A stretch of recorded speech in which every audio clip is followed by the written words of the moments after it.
Purely because they have more goal threat than Aberdeen at the moment. That's going to be the significant aspect of the game, so, do you think? Yes.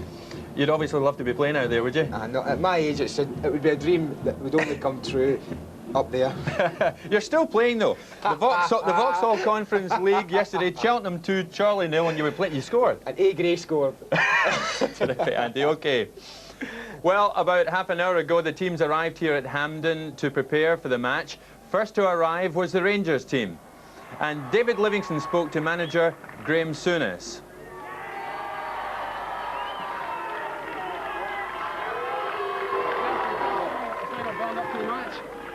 Well, we're all looking forward to it. Obviously, you can never play in enough cup finals. Any nerves on your part? I'm always nervous. Yeah. Is it different for you? Different for you as a manager than as a player? I've got the second best job in football. Any manager would tell you that. The best job is playing, and you're involved anyway as a manager, but playing's the best part. I wish I was playing. Graham, thanks very much. Best of luck. Bye. A few minutes later, the Aberdeen team arrived, and manager Alex Smith talked again to David Livingston. How are you doing? All right, Alec, can you tell us something about your final build-up to the game? Yeah, it's been very good. We've done a wee bit of training this morning out at Aberdeen, and it's went fine. Everybody's okay, ready to go. You seem to be very relaxed yourself. Yeah, well, always before these games, you've got to be relaxed. I mean, there's hundreds of people who would like to be in this position, so I'm just delighted for most people. We don't see too many smiles from you, Alec, but are we going to get that tonight from you? Well, I hope so. I'm smiling now. I hope I'm smiling at the end of the game. I hope it's a great game for everybody, and we can take the cup back up the road. Alec, thanks very much. Best of luck. Welcome. On arrival, the players went out onto the park to inspect the pitch, and Rob McLean spoke to them about their last-minute thoughts and hopes. Ali McCoist, you've done this once or twice before, to say the least. How are you feeling about the big game? Really looking forward to it, Rob. All the boys are keyed up, and the week's build-up's been really good, so we're all keyed up and ready to go. The bookies are making you strong favourites. Current form points in the Rangers' direction. How do you feel about that? Well, it's not often the bookies get it wrong, so hopefully they're not going to start today. But both teams obviously start even. It's a cup final, and Aberdeen will come down full of optimism, but it's up to us to play on the day. And I think if we play on the day, and hopefully the result will go our way. And you're sticking with this macho, rugged look with the cut over the eye and the growth. That's right. I don't think for a minute it'll scare what I like, but I'll do my best. All the best. Hope it's a good game. Thanks a lot. The Dons have also been out on the park. Rob spoke to Willie Miller. Willie, how are you feeling about the big game? Yeah, fine. It's good to be back again. I always look forward to cup finals, and this is no exception. The bookies don't seem to be giving Aberdeen much of a chance. How do you feel about that? I don't really worry too much about bookies. We'll leave that to the punters. That doesn't concern us. What does concern us is that we put up a good show today and we win the cup. Obviously keen to reverse the results of the last couple of years. Well, yeah, they've been great games the last couple of years. I think everybody that came to the game has enjoyed them, but we've been disappointed in that we've lost out twice, so we're looking to reverse that today. I don't want to worry you, but Ali McCoist's looking pretty macho with an attempted beard and a cut over one eye. Ali, is he? He's usually quite a smooth character, Ali, but I'm sure he'll be as jovial as ever, but let's hope he's not too jovial at the end of the game. Willie, let's hope it's a good game. Thanks very much. Thanks, Rob. Well, joining our commentator Jock Brown today is Ian St John, and they're both down at trackside. Thank you, Jim, and we can tell you straight away that we now have the two teams for this afternoon's match. Ian, very interesting selections. Ian Ferguson in midfield for Rangers, and Brian Grant preferred in midfield to Brian Irvine, who was expected to play for Aberdeen. That's right. Well, let's hope they can play as well as this band behind us. Why is it every time I'm on TV at OB I get a band behind me, you know? But yes, we had the team, and really and truly today is such an occasion, you know, because we all talk about the other two games I've had. I mean, this was been billed as what, great encounters of the third kind. So I hope it lives up to that billing. It's amazing to think that the goals that get scored here at Hampden in this final between these two teams, when you consider they've got two class goalkeepers, they've got outstanding defenders, and yet we still get exciting attacking play with great goals.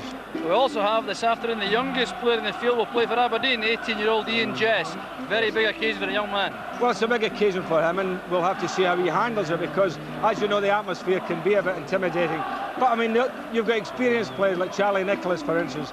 I think a lot depends on Charlie for Aberdeen. You know, he's got to look after the younger players, hasn't he? You know, with the experience he's got. Well, the other problem too for Aberdeen is their last performance is a very disappointing home defeat against Hearts.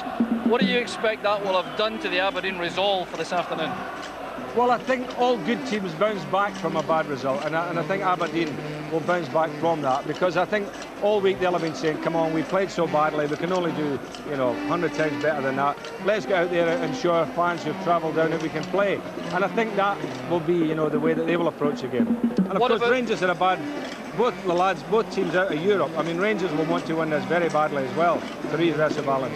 What about the conditions? Are there a breeze overhead, difficult for goalkeepers? A wee bit blustery, but I mean, the conditions are great underfoot. It'll be maybe difficult for goalkeepers, as you say, but other than that, excellent. And Ian Ferguson back after a spell of injury. Will that be a problem for him? Well, you've always got the problem of when you've had an injury and you're coming back for your first game to see if it stands up. If it stands up, fine. I don't think you lose condition. Just been out for 3 weeks. And the front two, McCoist and Johnston, quickly against McLeish and Miller. Yeah, well, that's always one to look forward to, isn't it? And, there'll be a lot of attention focused on that. I just hope it's like the other games, it's open, it's attacking, exciting play and great goals. Well, we're all set, Jim. We're going right up to the commentary gantry now. We're looking forward to the match very much indeed. Back to you. The lads fighting against the band there. Well, we'll take a break. Join us in a couple of minutes when Andy and I will be taking a look at how both Rangers and Aberdeen made it through to today's final.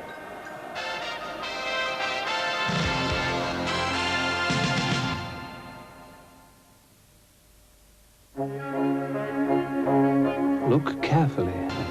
Hello again. Well, Rangers got to the semi-final and a meeting with Dunfermline, having seen off Arbroath in the second round, a 4-0 win there, and then they moved on to meet Morton in the third round at Capello, a 2-1 win there.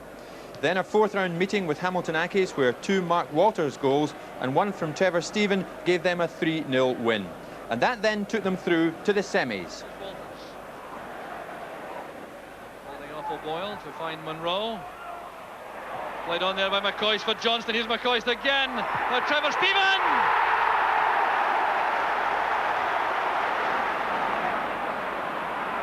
Walters making for the byline. Well, a misunderstanding there.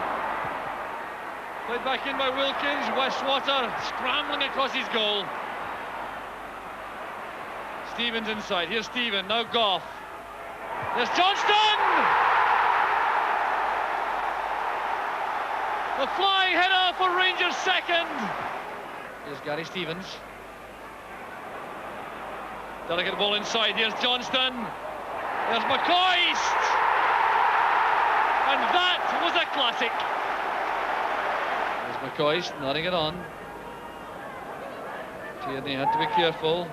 Well, that's great play by Stephen. Here's Maurice Johnston. They're queuing up in the middle.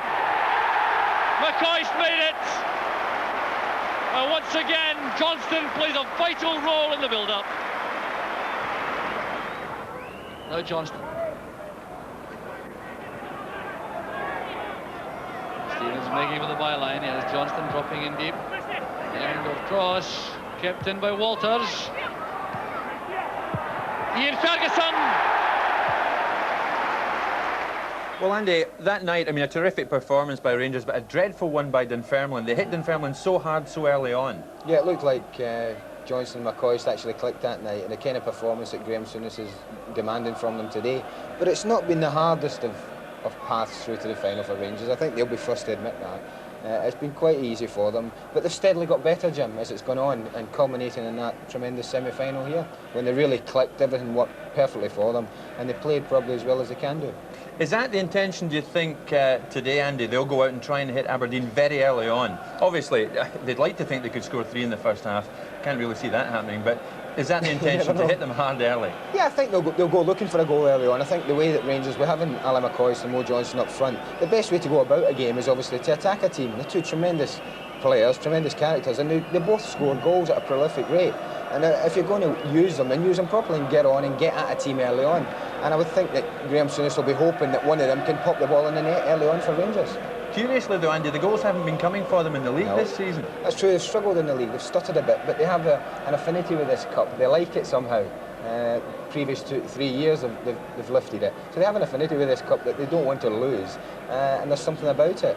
But they haven't stuck it together in the league. You're right there, Jim, for some reason or other. But I mean, if they can produce a performance like that, then I'm sure that the management and the staff and the supporters here will be happy in Rangers' point of view. All right, and it will so to Aberdeen's path to the final. In the second round, they went to Fir Park, Motherwell, where they beat Albion Rovers by 2-0. Their third round meeting with Airdrie saw them comfortably through a 4-0 win at Pittodrie. Then in the fourth round, they were at home to St Mirren, a 3-1 win there. The Dons in the semis again. Now it's McLeish for Aberdeen. And I've obviously got to say that McCart's. Now Cameron with a shooting chance. Yes! Aberdeen take the lead. Ian Cameron. And a smashing goal there from young Cameron, of course, who does not feature today after getting concussed recently. A terrific goal to win a semi-final. Great goal. I mean, it deserved to win a semi-final, that. And they'll miss him today, there's no doubt about that, Aberdeen. But they've had a much harder path through to the final than Rangers, no doubt about that. Airdrie, St Mirren, and then Celtic here in the semi-final. They've had to work very hard to get there. But in their way, they've scored lots of goals getting here. They're into double figures. Rangers are into double figures. And Aberdeen will be looking to win, as we said earlier on. They haven't won a trophy for 3 or 4 years now, Jim. They've lost the last 2 Skull Cup finals. They'll be determined to prove it right. And I'm really looking forward to seeing the boy Mason. I played against him a couple of times last year in the reserves, and he looked a class above the rest in the reserve team football. It's great to see him playing today, and I'm going to pay particular interest in him. I see he's a top goal scorer in this competition, and obviously Aberdeen are looking for him to get something. They'll be looking to, Andy, I would have thought, for a significant contribution from the likes of Jim Bett in midfield. He's very important to them today. Jim's probably had his best start to the season for many a year. He's coming, he's dictating the play from midfield. That is their strength going forward, I feel, today. It'll be their midfield. They're going to rely an awful lot on Jim Bett and Robert Connor, who's a tremendously skillful player. But if Rangers are going to worry about Jim Bett, he's an ex-player, he wants to do well against ex-clubs, all players do. And he's the one man that can turn the screw for Aberdeen and win them the game. Theo Schnelders too will be looking to make amends for last year's cup final when he gave away. He still says he didn't, but he gave away the early penalty. Good keeper too, isn't he? The best in Scotland. I mean, he was voted last year the player of the year in Scotland. That speaks volumes for how everybody thought about him. There's no doubt he's the best goalkeeper in Scotland at the moment, and Rangers have their work cut out. It's great when you look back and you see you've got Alec McLeish and Willie Miller, who I can't believe they're still bloody playing, Jim, I tell you. And here's me sitting up here with you. But you look and you see those two who won't give much away, and you look beyond them and you've got a keeper like Theo Schnelders. It's a great base to build upon. And young Jess getting his big chance today, just a youngster. Alex Smith thinks very, very highly of this young lad. Yeah. I'm a great believer in if you're good enough, you're old enough. Alex Smith believes he's good enough at 18 to stick him in. Put him in the final, the lad might surprise a few people, and I hope he's a good game. Crowd, of course, filling in now today. Big crowd, 60 plus, it's filling up outside. Tremendous atmosphere, we can even feel it in here, can't we? Look at that, packed up there, isn't it? Fantastic crowd, family enclosure too, a big family day because mums and dads, there's all the kids out. That's terrific to see, Andy, isn't it? It's good to see. I mean, that's the one thing that's probably been missing in our game over the last 10 years is getting the mums and dads and the kids to come together. And there in that shot we see families here. It's brilliant. That's lovely, which is nice too. Rangers and Aberdeen standing side by side. Well, let's now go to Jock Brown, and alongside him, of course, is Ian St John. Thank you, Jim. Yes, back up in the commentary position and all set for the big match. The atmosphere building up beautifully now, and the anticipation of the crowd quite remarkable. And as you say, a real atmosphere to savour here at Hampden this afternoon. A family atmosphere, looking forward to a tremendous match, and the pitch looking, as you can see, in immaculate condition. Ian, good place to be this afternoon. Oh yes, of course. I mean, I just think about it. I could have been sitting at home and watching Manchester City. That's Villa. So I'm obviously delighted to be here because the Skull Cup final has proved to be a great competition, Jock. And I keep saying to people down in England, you know, that it's the way the competition is run. You know, it's all about goals. It's all about, you know, early games, finish, won matches, and the whole thing is, I think, has culminated in this final here, and it's a marvellous competition. And the crowd now will erupt in just 1 second because the ball boys have emerged down below us here, and the teams will be following very shortly indeed. Rangers fans there, now some Aberdeen supporters, 20,000 down from the Granite City this afternoon, really hoping that they can overcome the last couple of disappointments in the last 2 years. So the ball boys have sold as a dummy somewhat. They've come out a little bit ahead of the players. The players should be led out by the respective managers. Remember that Graham Souness and Walter Smith of Rangers are not allowed in the dugout for this match after their ban. They have to watch the match on the stand. There's the director's box with David Murray right in the middle of the stand there. The seats behind there are for Graham Souness and Walter Smith. So let's see if they're allowed to come out. Well, there's one way to watch the match. Television set, I think, operating, as well as the view over the ground. So that certainly does. If we've any doubts about whether we're live or not this afternoon, 6 minutes until the kick-off. 63,000 people inside the stadium, and the weather becoming a little bit kinder now. It was rather cold and drizzly earlier on, but the sun has come out, and it really looks a splendid spectacle now. So there's the packed main south stand here at Hampden. Players will emerge from the tunnel at the foot of that. The band striking up now to welcome the players out. The exuberance in the terraces, just what you would expect for a cup final.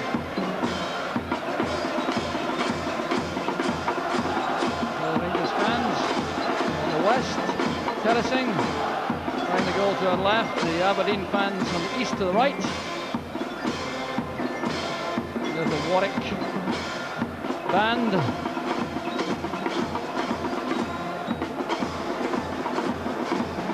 So the manager's now ready to bring their teams out. Alex Smith on the left for Aberdeen with Graham Souness. These two, I can tell you, are very good friends, although that will be forgotten for the next hour and a half or so. Players ready to come out. A chat there going on between Willie Miller and Terry Butcher. Another tense cup final occasion. Graham Souness hasn't tasted Skull Cup defeat as the Rangers manager. Quite a remarkable record. They won the trophy 3 times in a row during the Souness reign. And Souness looks very relaxed, so too does Alex Smith, as the players emerge to a tremendous reception. Charlie Nicholas going out with Alec McLeish behind him. Ian Jess behind Alec McLeish. Ryan Grant bringing up the rear. Substitutes following out. Brian Irvin and Willem van der Aert for Aberdeen. John Brown and Ian McCall for Rangers.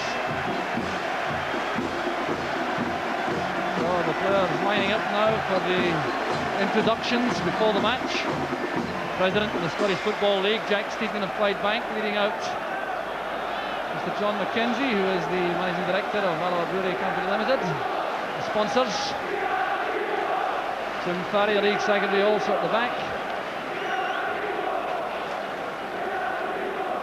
So the officials wasting no time about these introductions. They appreciate the players are very anxious to get on with things. And through to the match officials. George Smith in the middle from Edinburgh, handling his 4th major final. He's had 2 Scottish Cup finals. This is his 2nd Skull Cup final in a row. He was in charge in that marvellous match a year ago, which Rangers won by 3 goals to 2. Linesman this afternoon, Mr. Gossett from Glasgow, Mr. Fox from Galston. I think you can take it the players' minds really are on the match rather than on the introductions. Graham Souness having a few words along the line with his players. Alex Smith savouring the ring. Number 8 will play in midfield. So the team on very familiar lines. Mark Walters also fit to play wide on the left. In the front 2, Ally McCoist and Mo Johnston. Well, there's Ally McCoist. He's a record breaker in the Skull Cup so far. He leads with 5 goals in the competition. That will get him a Caribbean holiday if it stays that way. There's his record. 9 goals this season in all, and looking for his 6th Skull Cup winners medal. And Ian Ferguson must represent something of a gamble for Rangers this afternoon. He hasn't played since being injured about 3 weeks ago. 22-year-old with 3 caps. There's that transfer fee when he came to Rangers from St Mirren nearly 2 years ago.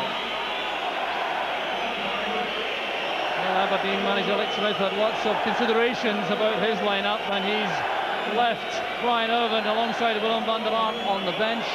Ryan Grant wears number 4 to play in the middle of the field alongside Jim Bett, Paul Mason and Robert Connor, and young Ian Jess is selected to play up front. Well, there's Charlie Nicholas.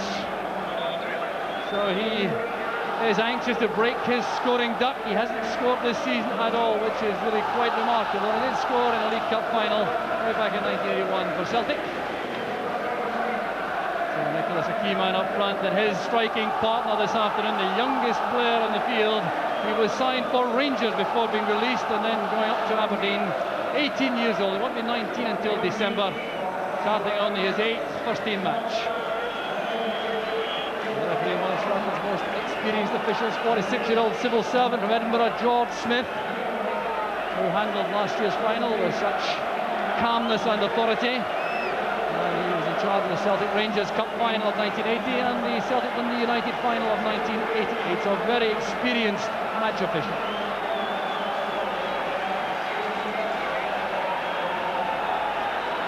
So the opening stage of the match sure to be crucial. Aberdeen still smarting after that 3-1 defeat against Aberdeen in the league 8 days ago. That's Pittodrie. And Rangers coming to this match after a good victory against Dundee United in the league. So a tremendous build-up of noise around Hampden. 63,000 people waiting for referee George Smith to get the 44th League Cup final underway. So a calm check around the stadium. The referee checks with his linesman. It's Aberdeen who'll start the match. And it's back with Brian Grant. Johnston making a challenge. Just a bit of involvement here for Chris Woods. He'll relish this early touch of the ball after his shoulder injuries earlier in the season. Missed 8 matches so far for Rangers.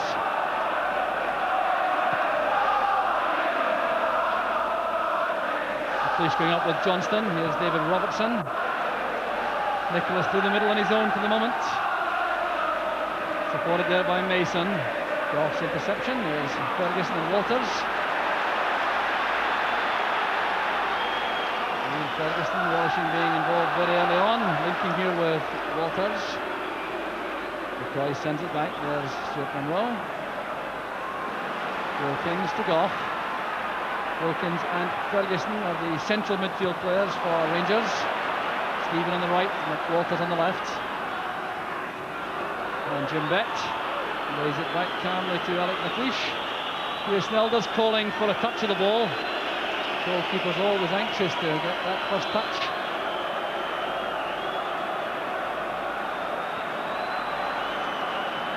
Alec McLeish calming things down at the back for Aberdeen.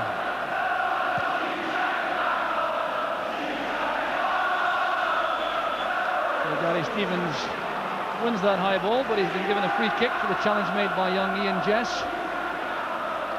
Young man with a very bright future in the game, but what a major occasion this is for him, a day he'll never forget.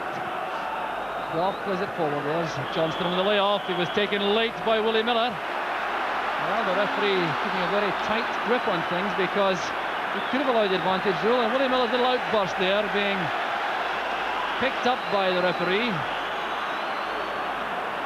Referee George Smith stamping his authority on the match very early on. And it's Wilkins with a free kick. Goff has gone forward, so has Butcher. It's Johnston who gets the touch. And behind for the Aberdeen goal kick. All a bit tense and nervous early on, Ian. Well, both teams are feeling each other out at this particular stage, but I think Rangers, you know, have got to think of other ways of getting the ball up to McCoy and Johnson other than knocking long balls, which I have seen them do this season, and I don't think it's a good ploy at all. I think they've got to play through midfield and then give the boys a better service. Willie Miller going across the bows of McCoist. Here's Mason. Nicholas with a return pass. He was taken late by Goff. Very hefty challenge there on Charlie Nicholas by Richard Goff after he released a very fine pass to Jim Bett. Well, this is certainly not messing about, that's for sure. There's Nicholas laying off the pass and taking that thumping challenge late from Goff.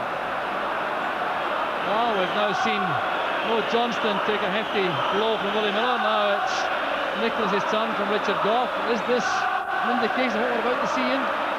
Well, that always happens in the game, you know. There's a little tit for tat, you know. One of your forwards gets a bang, so a big defender at the other end has a go at the opposing forward.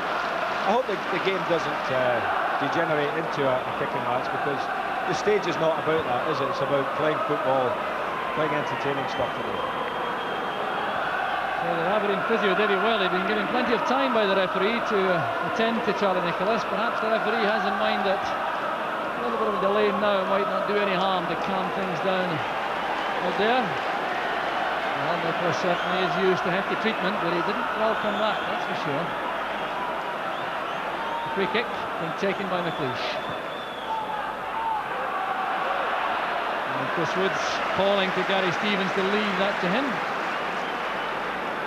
And no misunderstanding there.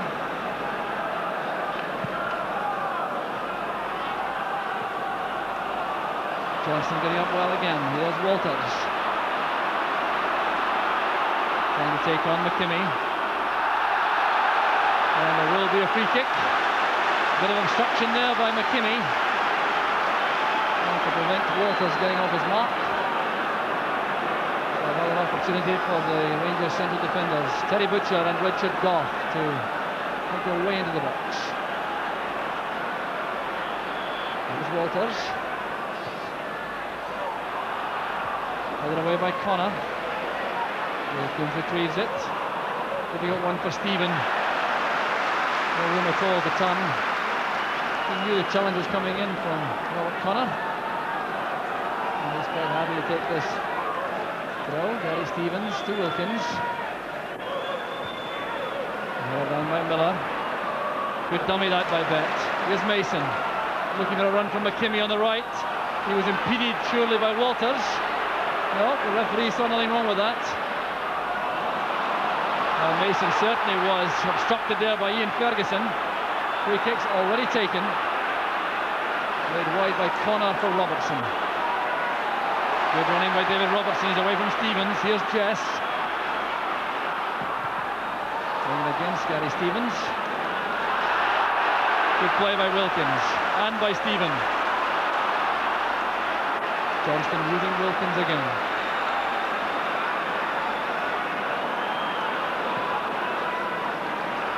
Point of attack switch to the left by Gary Stevens for Butcher.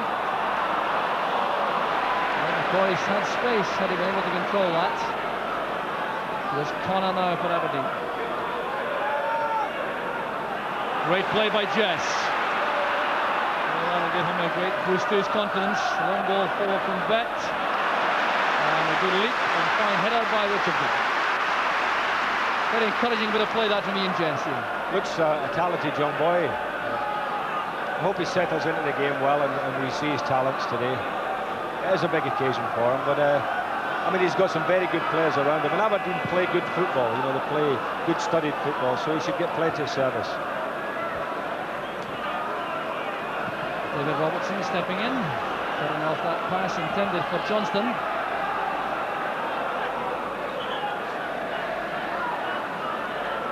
The referee wants the throw taken, several yards further back.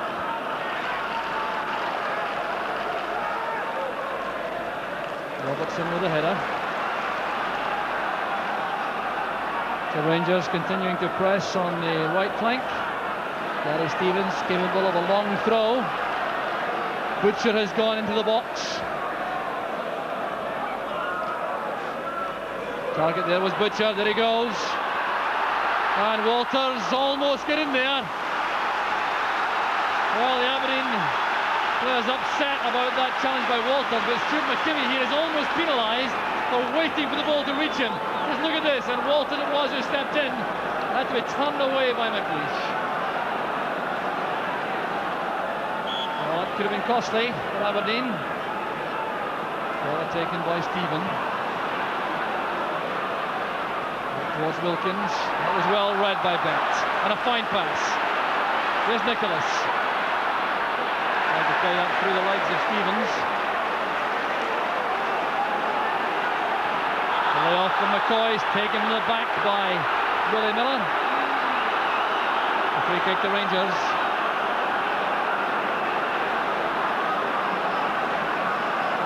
Well, we're still really waiting for the play to settle down, and referee Smith is doing all he can to ensure that things remain calm out there.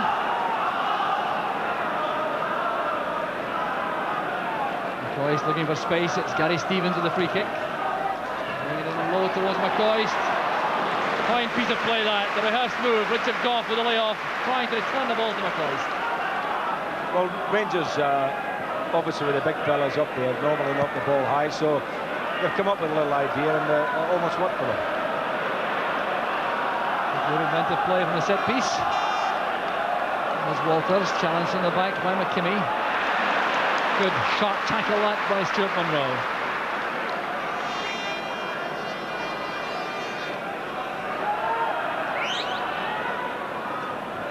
McKimmie. Touched on there by Nicholas, too far ahead of Jess.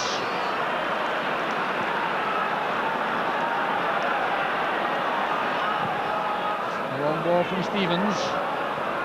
See, that's what I was talking about, Jock. I really do think that that's just a wasted ball. And the Rangers, you know, every time I see them, I see so many balls played from way inside their own half, just knocked right through, and it runs through the goalkeeper. I do believe they've got to find the midfield players, and Wilkins would want to take it because that's the kind of player he is, and I think they've got to play through that midfield. Well, pass back there from Stuart Munro.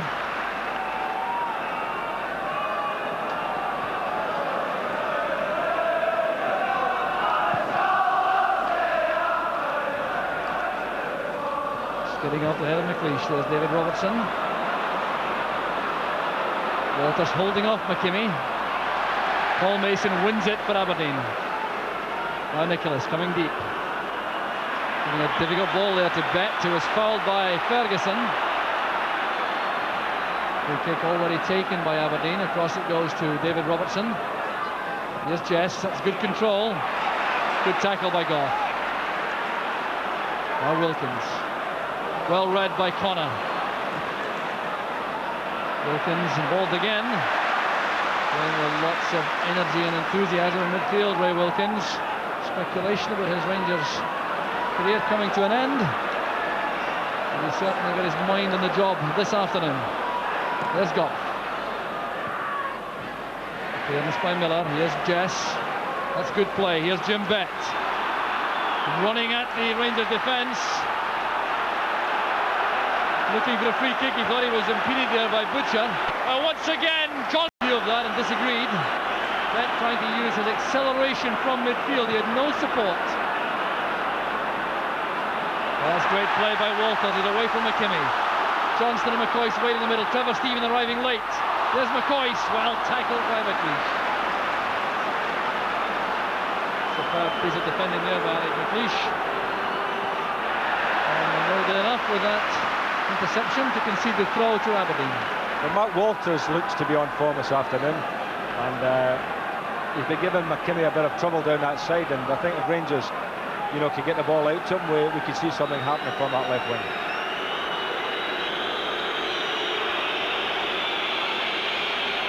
So the throw on the far side taken by Jim Bett for Aberdeen. This is McLeish. And Robertson. Connor has come to the left touchline ahead of Robertson. It was intended for Nicholas. Won by Ferguson for Wilkins. That's good play at midfield from Rangers. Looking for Mo Johnston with the pass. And a bit of interplay there involving Wilkins and Stephen. Looking promising for Rangers for a moment.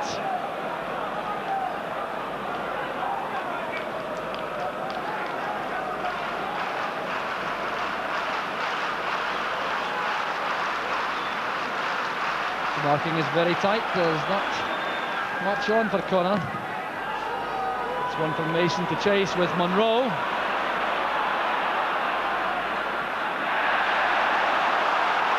Good defending there by Stuart Munro. He's clearly frustrated that the throw has gone to Aberdeen. That'll be a very interesting tussle over on the far side. Paul Mason and Stuart Munro. There's McKimmie with the throw. Nicholas shows himself inside. Here's Johnston now for Rangers. And some service there to Walters. McCoist makes the run. The covering player is Willie Miller. And Miller turned out behind for the corner kick before he was bumped there by McCoist. He clearly thinks it was a foul, but the referee says the corner kick it is. It looks to me as if the referee and Willie Miller are falling out somewhat, because that looked a foul against McCoy, as far as I was concerned. No, I don't know about that, Ian. I felt that the player played the ball first and went for the corner. An inevitable collision after that. But here's the corner from Trevor Stephen. Here's Walters.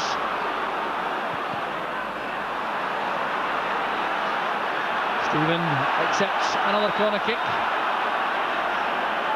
A very important phase in the match as Rangers press for the opener. Richard Goff and Terry Butcher in the midst of things in the box. And Johnston going up unchallenged at the far post. Well, the angle was very tight indeed, but question marks here. Theo Snelders decided to leave that, and Johnston hit it against the post. Well, Stuart McKimmie was the marker again, and that's McKimmie's been caught at both posts. And well done, Mo Johnson. I mean, he really has got spring heels, a little fella. There's Willie Miller.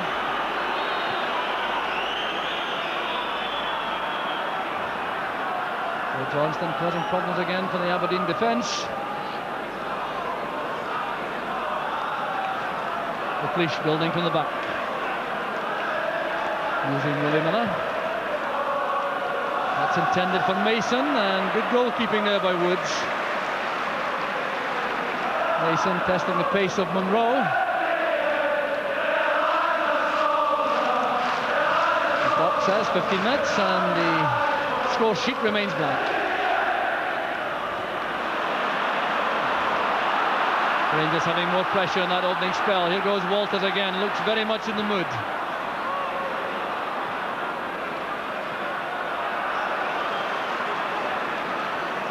The throw taken quickly. Here's Johnston trying to get away from Miller.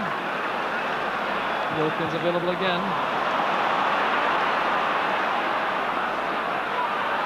Played across there by Grant towards Nicholas. That's great play by David Robertson. Fine piece of acceleration there.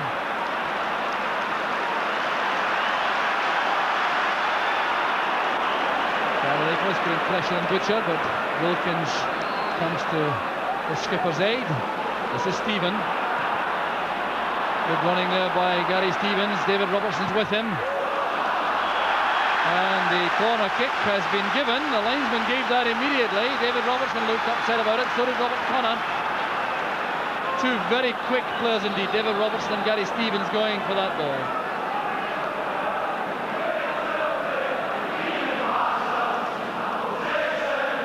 So it's Butcher again. The far corner of the box this time. Goff is on the near post. Stephen with the outswinger. Put away by Jess. There's no one in that gap for Aberdeen. Gary Stevens returns it, looking for Butcher or Goff. It was Goff he found. And it's behind for an Aberdeen goal kick. Well, Rangers having the bulk of the pressure, Ian, but they're not showing too many signs of breaking through. No, we've had a couple of escapes there at both times at the far post, but other than that, you know, I think the Aberdeen boys are handling the pressure well. Here's Ian Ferguson. Stevens coming from the right. The pass comes off Connor.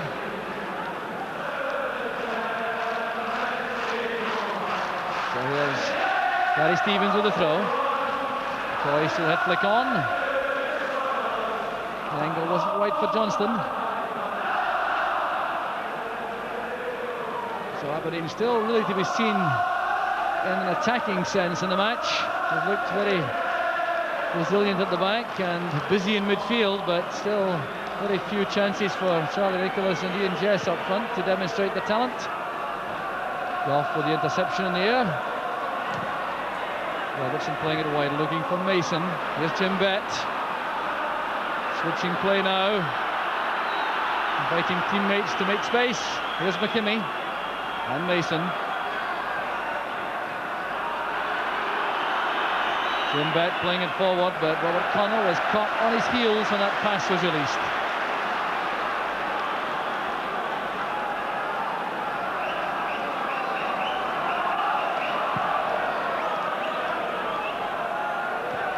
Good touch on again by McCoist. Moore going across in front of Johnston. Wilkins to Stephen. Now Stevens.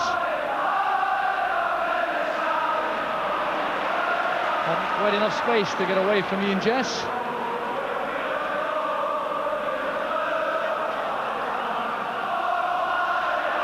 McLeish coming to offer himself for the throw. Nicholas very deep. Here's McLeish. Aberdeen trying to have a three-pronged attack whenever they have possession, with Jess on the left, Nicholas in the middle and Mason on the right.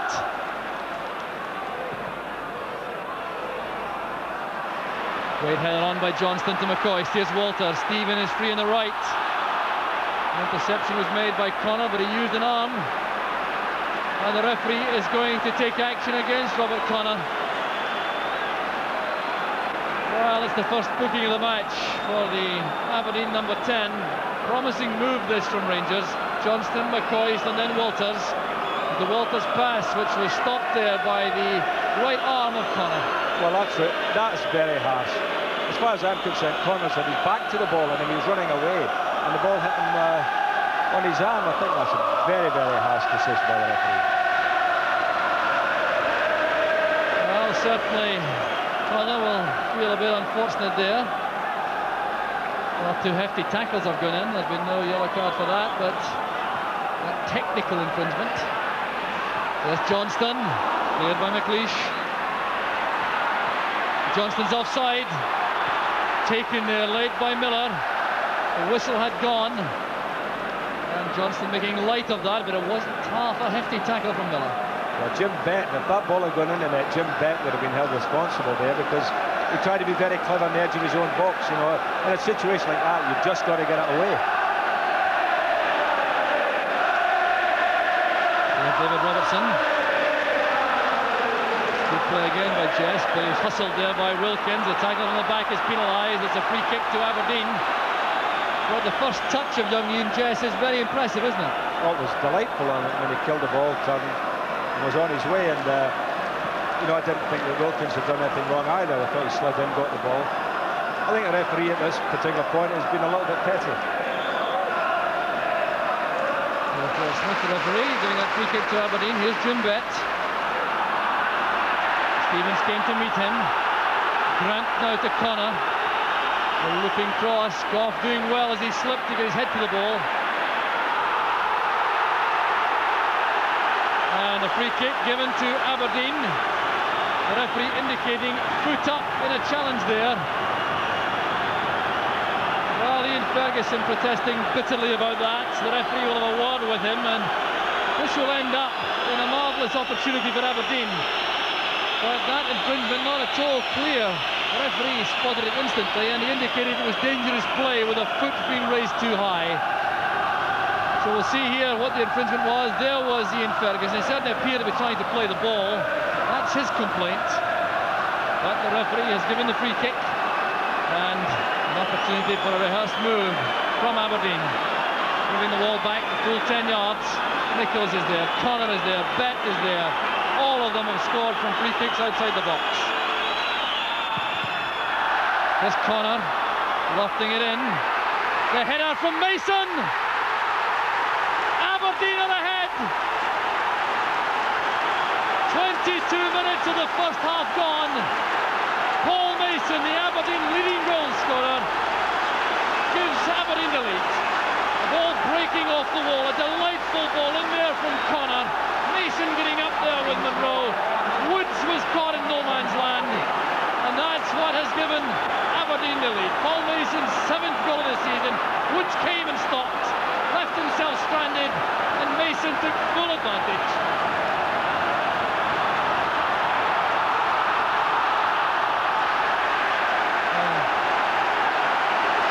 Well done, young Paul Mason, but you have to say that was poor defending by Rangers. I thought the goalkeeper might have come all the way and had a punch at it.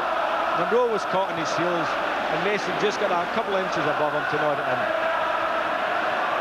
So there's the scoreline. Aberdeen in the lead. Paul Mason, the scorer, and that would certainly give a big travelling support from Liverpool a lot of pleasure, because Paul Mason has a busload of fans up from his hometown of Liverpool to support him this afternoon. And they've seen him give his team the lead midway through the first half. Well, Aberdeen scarcely seen in attacking sense in the match up till that point. Made that attack count, and Rangers, of course, will be feeling even more aggrieved about the free kick decision against Ian Ferguson. Certainly developing into yet another humdinger, Ian. Well, it's all set up now, you know.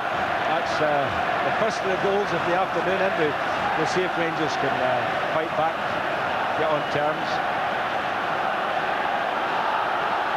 The Aberdeen fans delighted. Certainly entitled to be. First glimpse of goal in the match for Aberdeen, and Paul Mason took full advantage. So Charlie Nicholas has seen his team take the lead. He's still looking for his first goal of the season. He's certainly a big occasion player. There's Jim Bett. Now Grant. Into the gap there for Jess. And Richard Goff went all the way with him, and Goff thought the ball had carried over for the goal kick. The linesman on the spot disagreed.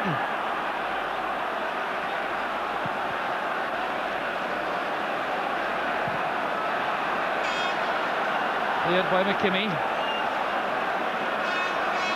Stuart McKimmie will certainly be thoroughly relieved, because he's been involved in a couple of bits of hesitation inside his own box, which have not yet been punished, and he's also watched Paul Mason score the opener. Bet goes down, hustled by Johnston. Here's Connor. Now Nicholas. Tackled well by Goff. Connor hustling forward again and wins the throw off Stevens.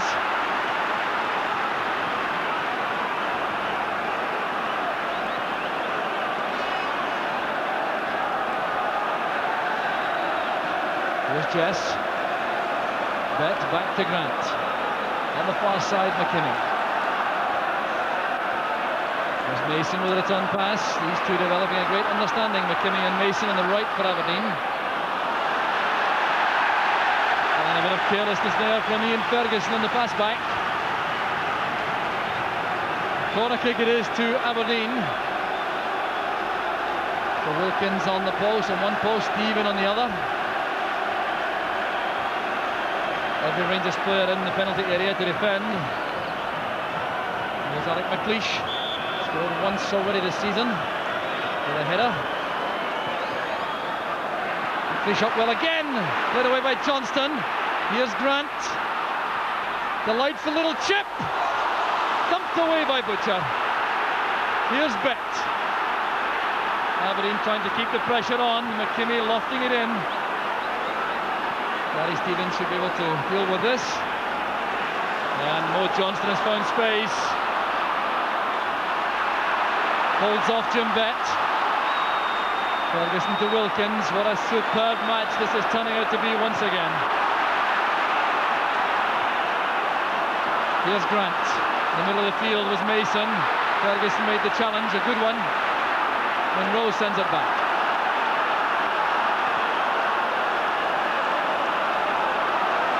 Good play from Gary Stevens. The voice comes short for the pass. Couldn't control it. Well, Aberdeen undoubtedly have had the start they wanted very badly indeed. Get themselves back on the rails. They're looking to get in front early on. They've managed that. And they've carried lots of menace. On the odd occasion when they managed to get forward.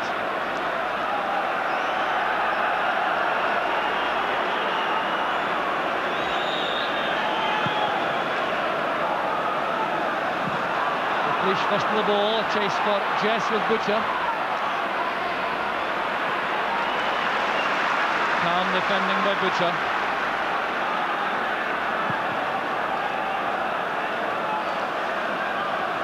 Head flick on from the place, goes straight to David Robertson.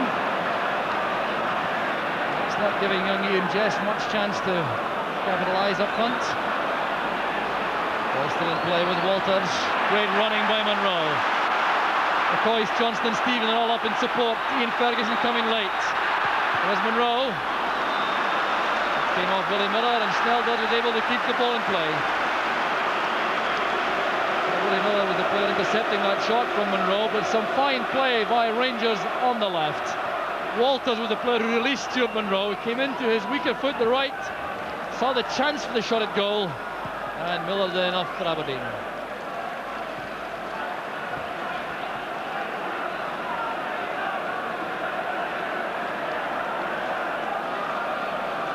Well, I think Aberdeen have got Rangers a bit rattled now, and when I'm looking at Rangers and wondering how they're going to create a goal here, because there are certain players in the team really not been in the game today. Busy and Jess for Aberdeen, linking with Mason. Back it goes to Bet. That's intended for Connor, but hit with too much power. I was thinking about Trevor Stephen out here on the right-hand side, you know. I mean, Trevor now is just playing in a role on the halfway line, and he's not getting forward at all, John. I mean, I used to watch this young lad where he could get onto the byline, get crosses in. He's not doing anything like that at all now. McCoy's battling hard again in the air with McLeish. There's Willie Miller. Forward goes Robertson. Well, no real prospect of Jess reaching that, with Butcher coming in behind him. Good play by Johnston. Certainly not found wanting as far as effort's concerned. Here's a chance for Stephen to take on Robertson. Well, they seem to lack some confidence there, Ian. Well, that's what I'm saying to you now. I mean, that's about as far forward as he's got in this particular match with the ball. Now, Trevor Stephen, when he was really in his prime and playing well there, would have gone straight and attacked the fullback, got inside the box and cut one back. So here's Stephen again for Rangers, in the middle of the field this time. That's sent across for McCoist. Walters has space coming from a deep position. Linking to Stephen. McKimmy's quickly across. Now Bet. Maybe for Nicholas. He's challenged quickly by Goff.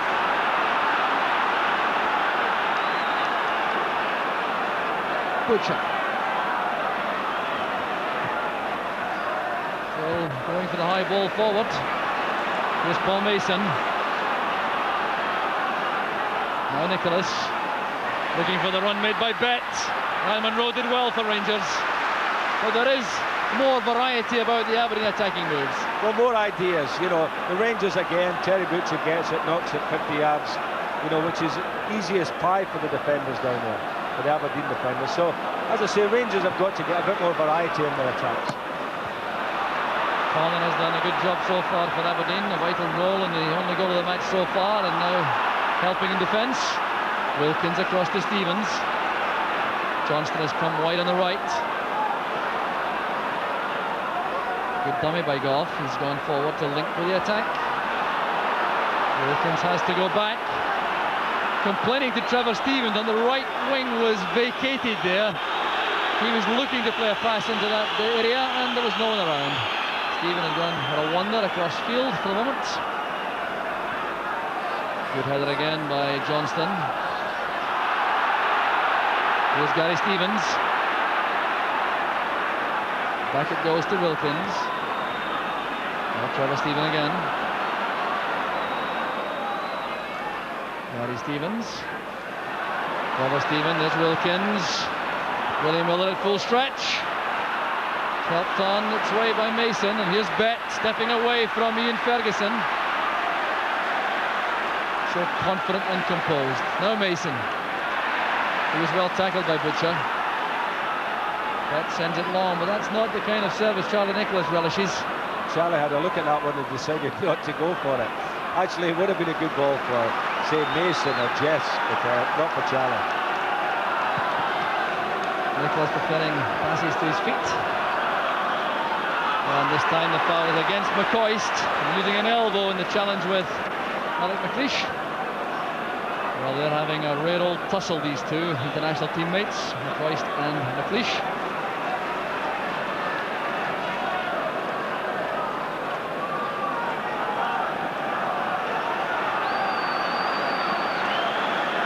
So McLeish himself will take this free kick.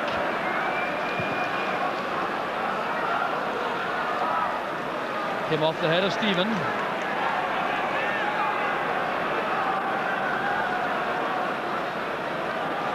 Ian McCall and John Brown, the Rangers subs, running past Connor there to warm up. Johnston into the path of Ian Ferguson. That's a good ball to McCoist. Now Walters.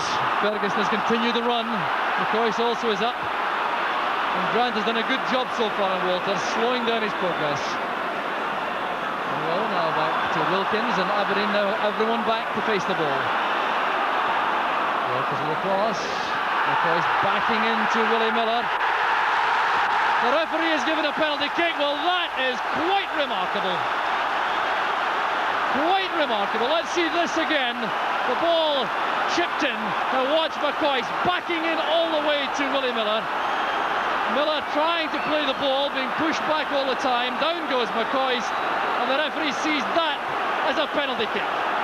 Well, if the referee sees it as a penalty, certainly I don't. I mean, you're right enough about backing in. He is backing into Willie Miller. But watch him there, he'll just fall down. I mean, Miller's feet don't get anywhere near McCoist's feet, and he just fell down. That was a very, very innocuous thing there. I mean, why do referees give penalty kicks for that? Well, not only is he giving a penalty kick, he's also going to take action here. One of the Aberdeen players has gone too far in his protest. It looks like Alec McLeish. Well, he's clearly irate about that. Look at the look of frustration on his face. Well, I really have to express some sympathy there for Aberdeen. It looked to me as though the referee was deceived totally by McCoist in the box. There's Ali McCoist. The penalty kick for Rangers. Mark Walters has a 100% record this season from the spot. He's scored 2 out of 2, so he's entrusted with the task of bringing Rangers back to level terms.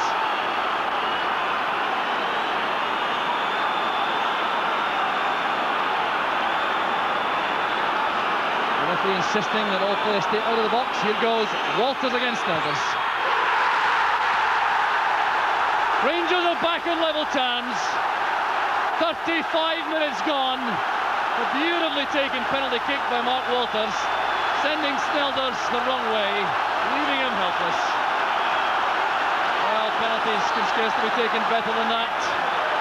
And Rangers are right back now on level terms. Mark Walters, the scorer. It's his 5th goal of the season. His 3rd from the penalty spot out of 3. You can be sure Aberdeen will be harbouring a massive grievance about that.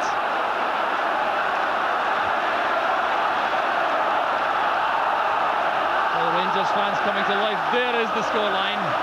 About 9 minutes remaining in the first half. Rangers 1, Aberdeen 1, as the Rangers fans now have had some reason to cheer. Here's Nicholas running straight into Ferguson. Walters with a long ball forward, off goes McCoist. Holds it up. Still needs support inside. There's Johnston calling for the ball. Off the post, back to Stevens.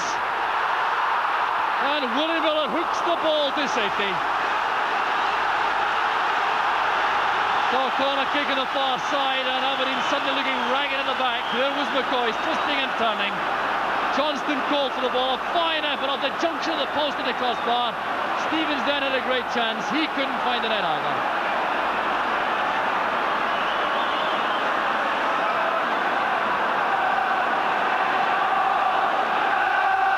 Trevor Stephen was the in-swinger.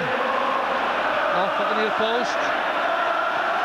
Turned away there by Brian Grant. It'll be another corner kick to Rangers. Now some problems behind the goal there. Fans being released there. There's a fence around the stadium, but gates there to allow fans to be released. And there's one fan who won't see much more of the match. Corner kick taken by Trevor Stephen, and that's behind for the goal kick. Well, totally relentless action once again in the Skol Cup final. And Aberdeen will have to regroup themselves. They've clearly been rattled by that penalty award. Well, I'm sure that, I mean, they were mentally stunned by that, and Rangers almost caught them on the hop, and it was a great move, a great combined move by McCoist and Johnson. They'd almost win another one. But the Aberdeen boys have got to, get their act together again, concentrate the match, and don't lose another goal, certainly not before half-time, that's for sure. Walters lays it back. Here's Wilkins. Stuart Monroe. Stephen to Wilkins. Walters playing the first time cross. McLeish with an accurate clearance, picking up Mason on the right. Rangers picking up all the loose balls at the moment. Here's Monroe. Running straight into Grant. Picked up by Nicholas. In the middle of the field is Bett. Very quick with the ball at his feet, Jim Bett. Look at this. Here's Jess. Stepping away from Ferguson. Over on the far side is Mason. Taking on Monroe, linking with Nicholas. Good play from Aberdeen. Down goes Mason. And the referee's given a goal kick this time. And Aberdeen, of course, now looking for a penalty kick when any of their players go down in the box. Here was Paul Mason playing it inside to Nicholas. Now Mason didn't quite control the ball correctly. And he did certainly seem to be hustled there by Stuart Monroe. And that certainly might have been as good in a war as the last one. Well, if you're going to give a penalty for Rangers, you've got to give one for Aberdeen for that. So there's Robertson lofting it forward. Mason gives chase. Well, an ungainly clearance there by Stuart Monroe. So 5 minutes remaining in a hectic first half. The score still level at 1 goal apiece.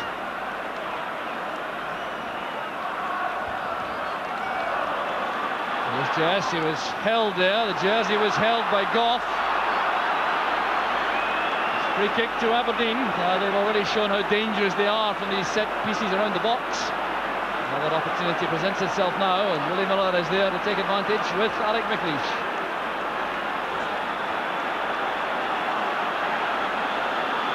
McLeish marked by Butcher. Right to the far post it goes, and Goff helps it on. Here's David Robertson.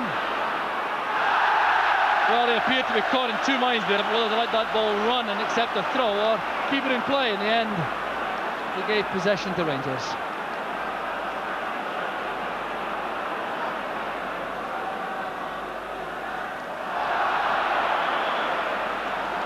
Bit of pushing there, and a free kick to Rangers.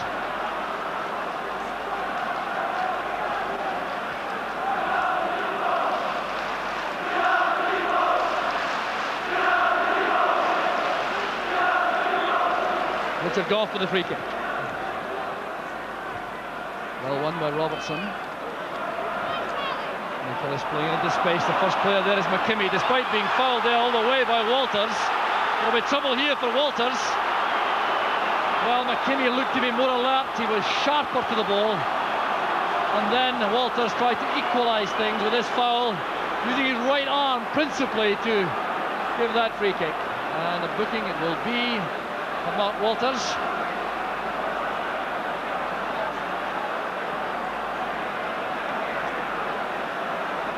Well, a long lecture there, and Mark Walters still has plenty to say, perhaps suggesting it's his first foul of the match, but nevertheless he's booked.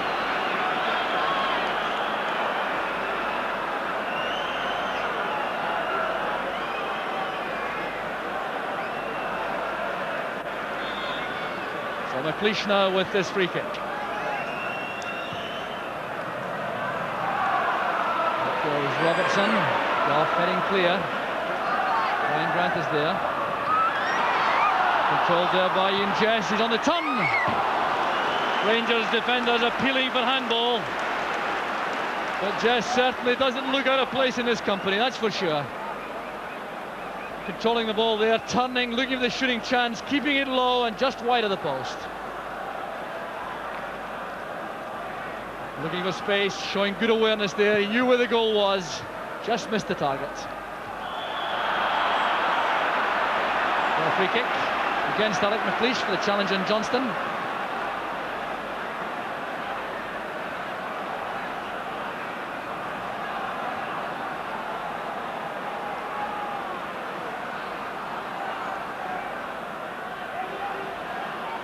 Goff for the free kick. Fish winning it in commanding fashion. Back with Gary Stevens. The face of the crossbar. What an incredible shot that was from Stevens. Rangers still pressing forward toward the half-time whistle, looking for the lead. Willie Miller's header. There's McKimmie. Mason inside for Grant. Grant still holding possession up for Mason. Down goes Mason. The culprit was Walters. Booked a moment ago and guilty of a rash tackle there, but how close Rangers came with that incredible effort from Gary Stevens. Look at this. The speed beat Snelders. It came right off the face of the crossbar and came right out to the 18-yard line. Well, Richard Goff is injured. And back with the free kick to Aberdeen for the foul committed by Mark Walters. Richard Goff getting treatment. And referee Smith scarcely has had to work harder than he has in the last 45 minutes. So listening to complaints, I think, from Goff and Butcher. Well, what a game it's turning out to be, Jock. I mean, already we've had a goal apiece. We've had Rangers hitting the bar twice, Mo Johnson and Gary Stevens. I mean, there was tremendous power in this shot. Look at that, he must be all of 30 yards. Dear me. But let's not forget, of course, that Aberdeen hit the woodwork as well at the other end. So, I mean, we've had plenty of goalmouth action. Well, Richard Goff with some damage right on the forehead there, where he will do most of his heading. So that could be a problem. Might need some protection at half-time. So Phil Boersma, the Rangers trainer, still on the field. And he is now being spoken to also by referee Smith. So he's being invited to leave with some alacrity. So we're now into time added on for stoppages at the end of this incredible first half. There's Alec McLeish with a free kick. Now Connor. Robertson had gone forward to use his ability in the air. That's gone straight through to Woods. Well, we really wondered if the last two finals could be emulated this afternoon, but it looks very much as though we're seeing a third in succession. Similar interest, entertainment and quality. There's David Robertson. Headed by Miller. There's Ferguson looking for Walters. A stumble there as he went to the ball with McKimmie. Here's Paul Mason. Butcher intercepts easily. That pass intended for Nicholas. In goes Willie Miller. But the half-time whistle has gone before that challenge was made. Rangers and Aberdeen tied at one apiece, and we'll be right back after this break.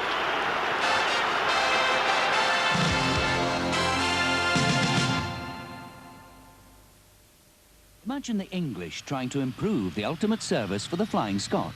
Right, improvements. Punctuality. Go! Pathetic. And for the night service, sir? Can we at least try to make the poor devils more comfortable? Real sheepskin, sir.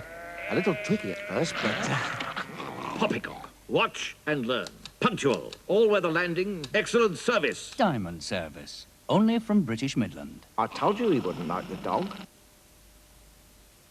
Get on the ball with the Daily Record. Read Alec Cameron's big match report tomorrow in the paper that's Scotland's #1. Don't miss Cameron's candid comments, only in tomorrow's Daily Record. For certain individuals, there's only one way to go. The Ibiza from Seat. Go your own way.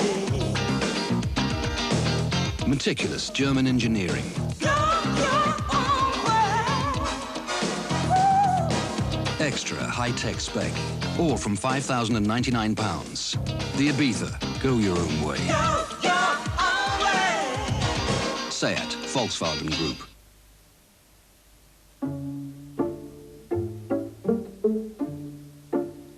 Cousin Wilner had a windfall. Rich! And of course she wanted to make the most of it, so we agreed to help. We said yes to a current account that pays interest. I think I'll take it. We said yes to a unit trust with an income. I'll take it. And we said yes to a bond for growth. 5 dozen, please. Currently, we manage over £1.5 billion worth of unit trusts and help nearly 3 million savers, more, in fact, than any other bank. If you want to make the most of your money, the answer's T-E-S-B. All you can say. When you're looking for an ideal central heating system for your home, whether you live here, there, or anywhere, it has to be White Meter Heating. And if you make it snappy, you can get great savings now at SSEB, with a choice of free installation on the one hand, or £15 off each heater on the other. And there's nothing to pay until next March. And make a point of asking about our other special money-saving offers when you choose all-round comfort and all-round savings with White Meter Heating at SSEB now. There's always an alternative. This is a rule. To prove it, here's alternative breakdancing. Here's the alternative zebra crossing. Here's the alternative portable hi-fi. And here is the exception.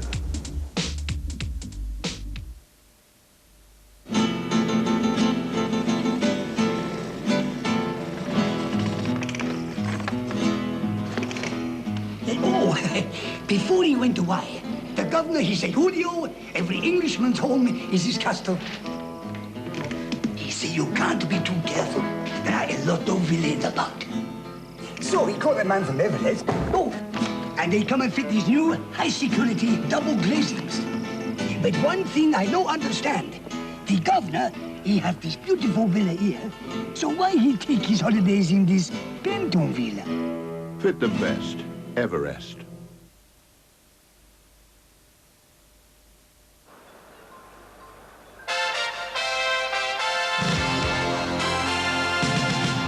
Well, welcome back to Hampden Park. 1-1 at half-time. Andy Gray and I are literally out of breath. What a first half, Andy. Well, we wondered if they could do it again, and by heck, they're certainly serving up another showpiece here. Magnificent stuff. And yet both teams have scored when the other team was in top. And Sure. Rangers started for 20 minutes as if they were going to steamroller Aberdeen, and Aberdeen got the goal, kept in control of the game for 10 minutes, and then Rangers scored when Aberdeen had control of the game. But it's been fabulous stuff from Well, start to let's look finish. at some of the key incidents then from the first half, Andy. Obviously, Mo Johnson, terrific first half he put in, and this header here. He gets up at the corner at the back post for a free header, Morris, and I think the angle was probably a bit too tight for him there. But I mean, Aberdeen would certainly question their marking here. I mean, you see, he swings over a good ball, a very difficult angle. I mean, perhaps he's thinking in hindsight he maybe could have knocked it back across the face of the goal. And of course, what did Aberdeen do, Andy? They go up the other end of the park and score. We were just saying, actually, that when they got the free kick as well, Jim, it looked like they made a bit of a hash of it, but Robert Connor, very alert. And I think Chris Woods, you know... Questions got to be asked about his position. Yeah, I think it's one of them. If Chris had stayed on his line, he probably would have picked a header up, no problem. But full marks to Paul Mason. We mentioned him earlier on, before the game started. He gets a great little header in there, and Chris Woods caught in no man's land. Then it is again. I mean, Connor did well, playing it in as quickly as he could, but Chris Woods, certainly questions must be asked there. Definitely about his so position. 1-0 at that stage, and the Dons came to life then, because they really took the game to Rangers. But Rangers, of course, up the other end, and they got the penalty kick award. Now, obviously, Willie Miller extremely displeased about this. We didn't have a very good view of it. I mean, I didn't think at the time it was a penalty. Nothing I've seen there makes me think it was a penalty. And I think we can see there why Aberdeen was so incensed. I mean, Ali's done what all strikers should do, is back in, try and get the ball down. And Willie's just stopped him getting the goal. It looks like Ali's gone over. But these are the kind of things that change cup finals. And cool as you like, Mark Waters has stuck it in. But I think you could see, and it upset Aberdeen that decision. And for 10 minutes, they looked as if they were very, very rattled. But you know, it's a decision. The referee, to be totally honest, hasn't impressed me at all today, Jim. I think he's been very nervy. I mean, the Saint mentioned that during the game he's thought he was a bit picky. Jock Brown was critical of the referee there, certainly, Andy. But then, obviously, another tremendous moment came up when Mo Johnson had that terrific shot, which came off the crossbar. I mean, he has had a terrific first half, hasn't he? McCoist does ever so well here and turns Alec McLeish 2 or 3 times, lays it off there. Morris must think that's gone in. And cannons off the crossbar. A chance for Gary Stevens, well blocked. But I mean, that was a great move. I mean, the two front men for Rangers have worked tremendously hard, and it's full credit to the back to Aberdeen that they've kept him under the shadow. Terrific first half. Join us again for the second half in just a few moments.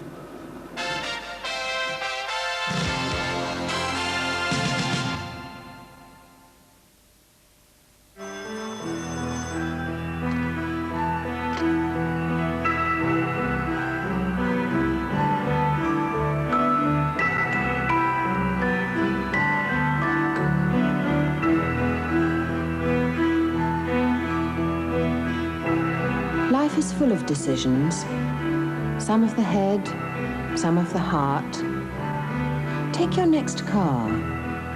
Will it have a catalytic converter that removes 95% of pollutants?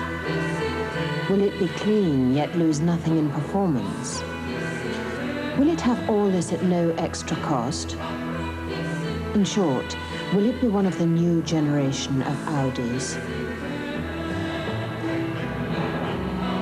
Vorsprung durch Technik, as both your head and your heart would say.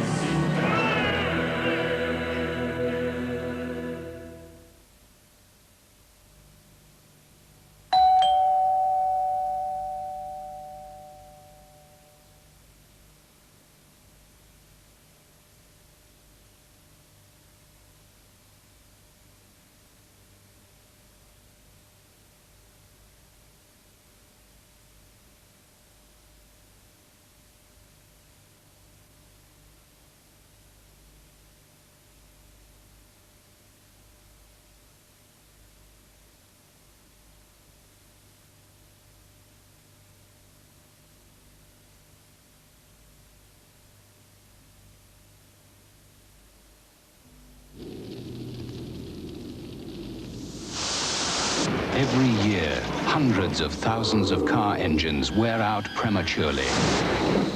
And every year, a contributory cause can be the choice of oil. Esso Superlube Plus helps keep an engine running smoothly through thick and thin, constantly protecting the engine against the final day of reckoning.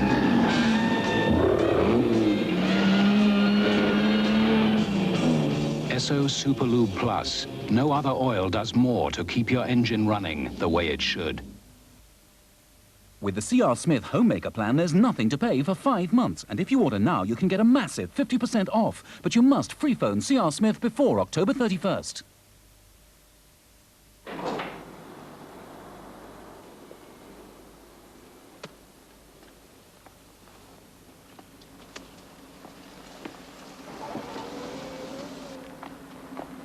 It's been a long time. Yeah, you could say that. You've lost weight. Well, you know what these health farms are like? Get it. This is all very nice. Yeah. Yeah, that used to be my old local. Looks much better. Come on. Let's celebrate your return to society. Champers? Oh, no. I'm talking real class. McEwen's export. Some things don't change. You must be joking. This is the first drink you've ever bought me. McEwen's export. It's class in a glass.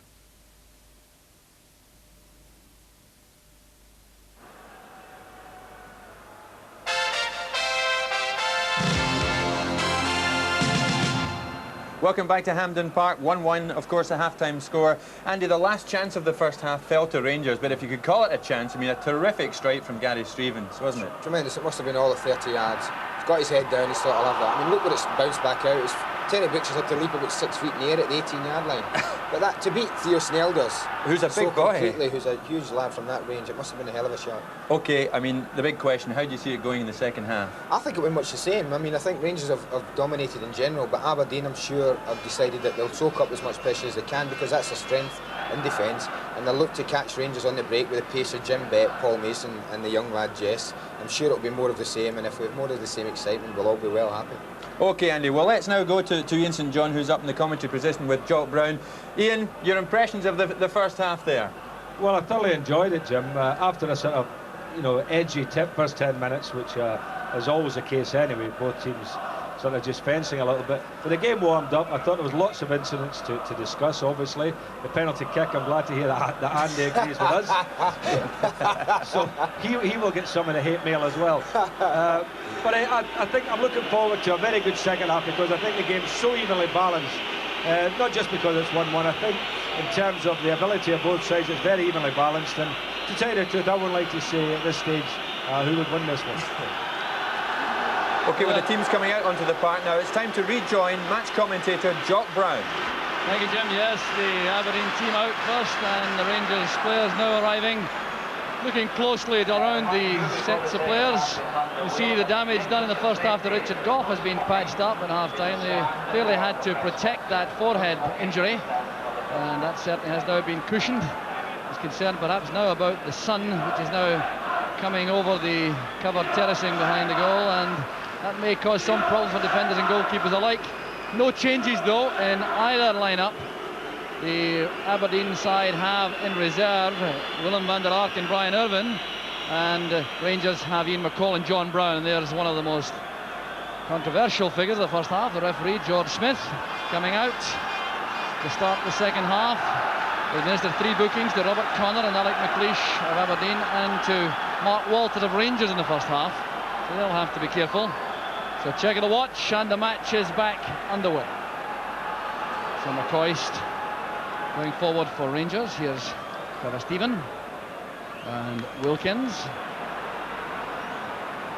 Stevens looking for McCoist, in goes David Robertson, and here's some space for Aberdeen to exploit with Ian Jess trying the pass towards Charlie Nicholas, and the referee has given a free kick for obstruction on Nicholas.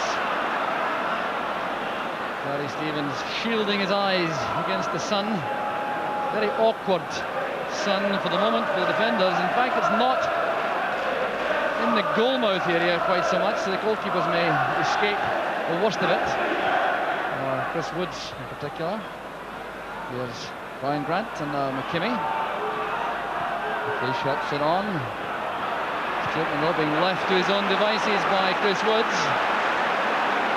He would have told him to play the ball to safety, so a throw it is to Aberdeen.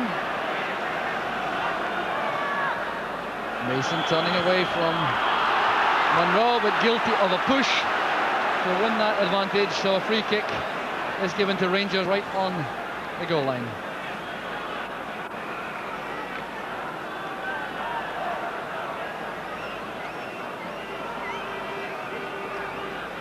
Mo Johnston worked tirelessly throughout that first half, and no doubt do exactly the same again in the second period. Came very close to a goal, hitting the junction of the bar and the post in the first half. Johnston to Walters. Good tackle that by McKimmie. There's Munro. The high ball beats McLeish, and McCoy's tried to set it up for Walters.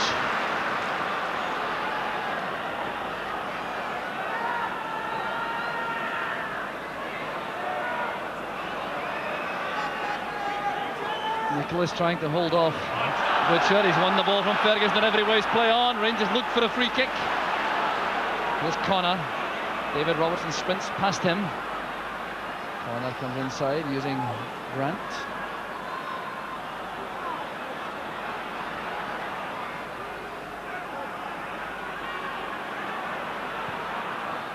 Accurate ball finds Mason. Coming in from the right is Jim Bett. This is great play from Aberdeen. And fine goalkeeping by Woods. He kept the ball in play, preventing a corner kick. Disappointing finish to that splendid move there from Jim Bett. It was a tremendous move, marvellous play, a lovely ball by Mason.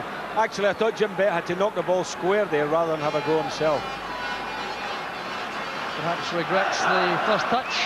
It wasn't quite what he intended, I don't think.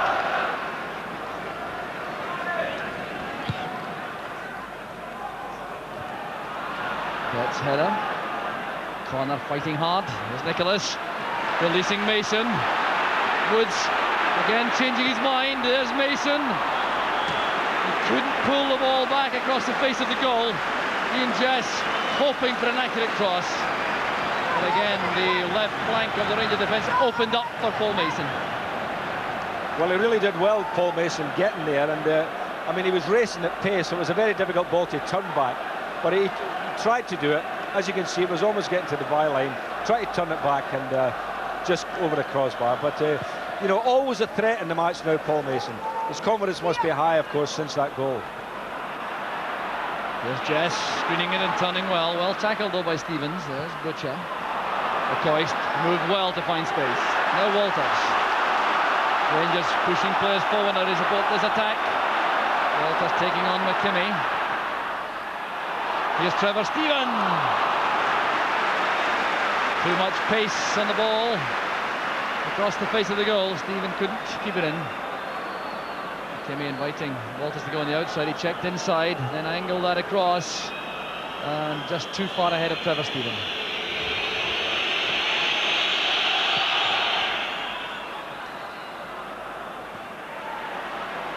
Breaks for Grant. Jess stands on the ball, but it's picked up there by Brian Grant. Here's Nicholas helping it on to Mason, and that'll come off. Monroe for the corner. So Aberdeen certainly starting the second half in impressive fashion. Jim Bett, a key figure in the middle of their build-up. McLeish now comes forward.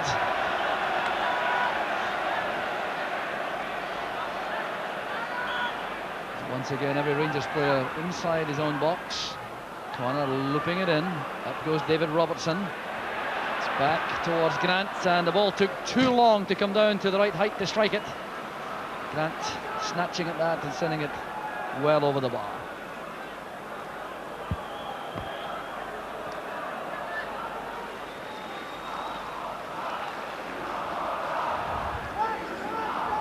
So the wind has been swirling in gusts around the stadium. Now it's behind Aberdeen for the moment.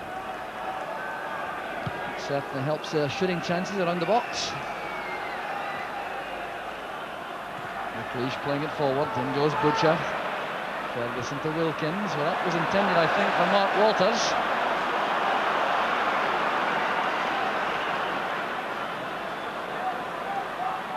Neat play again from Mason. And from Jess. Well tackled by Butcher. Here's Jim Bett, the great chance for the cross. Trying to be accurate. There goes Connor. Back it goes to McKimmie. Back with Mason. Well, he'll regret that, all right. He took that with his left foot. It was an upwardly spinning ball, which he fails to control here. It was now for Jim Bett. So he plays this across. Connor attacks the ball well. It's back to McKimmie. His shot is stopped there. It breaks for Paul Mason, and the shot well covered by Woods. Yeah, I'm afraid he wasn't able to get enough pace on the ball, Mason, there, because it was on his left foot. I don't know if that's his good one. Just had a swing at it and it bobbled 2 or 3 times. But again, the goalkeeper had to be quick to get across. Good header that by Monroe. Back to his goalkeeper. Jim Bett is coming in behind him. There's been some reorganisation in the Aberdeen ranks. They're using Bett on the right now. Mason has joined Grant in the middle of their midfield. Well, that's only been a temporary measure though, because Jim Bett has now had a chat with Paul Mason and they've switched back to their starting positions. Monroe with the pass back again. Aberdeen at times are trying to play that ball over the top of Terry Butcher. I think they feel like maybe if they got him turning, you know, it's a bit of a weakness for him, but up to now the big fella's handled it well. Joyce header on. Here's Johnston. Stephen playing it in. Willie Miller had to be quick. Here's Gary Stevens. Well, one there by McKimmie. Is back with Walters. It's all ricocheting between bodies inside the penalty area. Some faint appeals from the Rangers fans for a penalty. But Aberdeen survive. And down goes McKimmie, caught late by Wilkins. Wilkins indicating that McKimmie made a lot of that. The referee will have a word with him. Well, Wilkins certainly appeared to catch McKimmie all right, but McKimmie now, I think, is being spoken to for being a little bit over-dramatic in the fall. Here's Bett. Wins the throw. Very few players in the country any better at running with the ball at their feet at pace than Jim Bett. He's the most influential of the midfield players, I think, this afternoon, Jim Bett. You know, having a big impact in this match. Mason stopped by Monroe. So it remains tied up this match at 1 goal apiece. Remember, there has to be a winner this afternoon. Extra time and penalties if required. There's the corner kick to Aberdeen. The Aberdeen fans offering lots shouts of encouragement now. Aberdeen playing towards their fans on the East Terracing. McLeish looking for his second goal of the season. He scored against Celtic in a league match at Pittodrie. Looking for an Old Firm double now. Here's Goff going up with that head bandage. David Robertson trying to get the ball across. It had gone over. The goal kick's been given.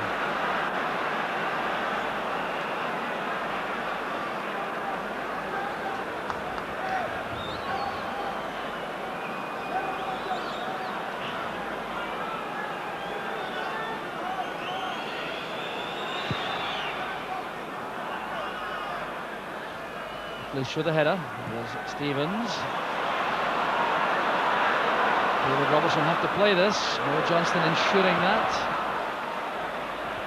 Stevens with the header to Walters. He's crossed over to the right and he's carried the ball over for a throw.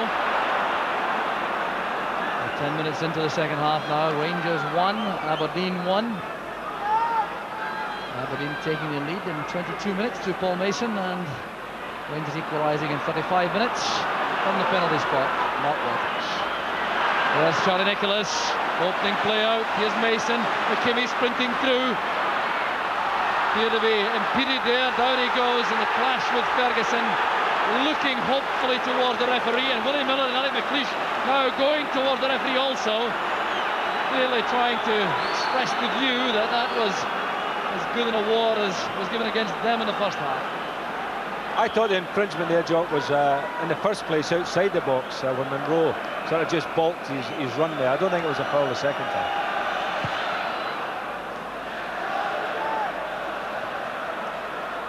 This is Connor. He's been allowed to turn. That's a bad ball. Here's trouble for Aberdeen as Walters breaks. Johnston on the right, McCoist in the middle. Johnston looking up, trying to measure the cross.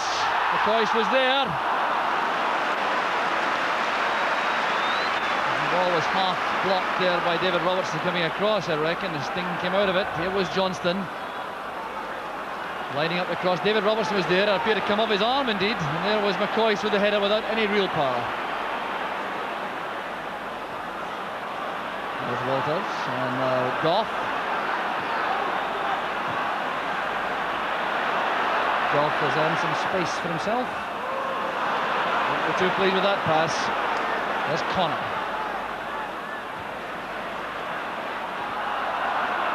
Back it goes to midfield to Ian Ferguson. This is Gary Stevens.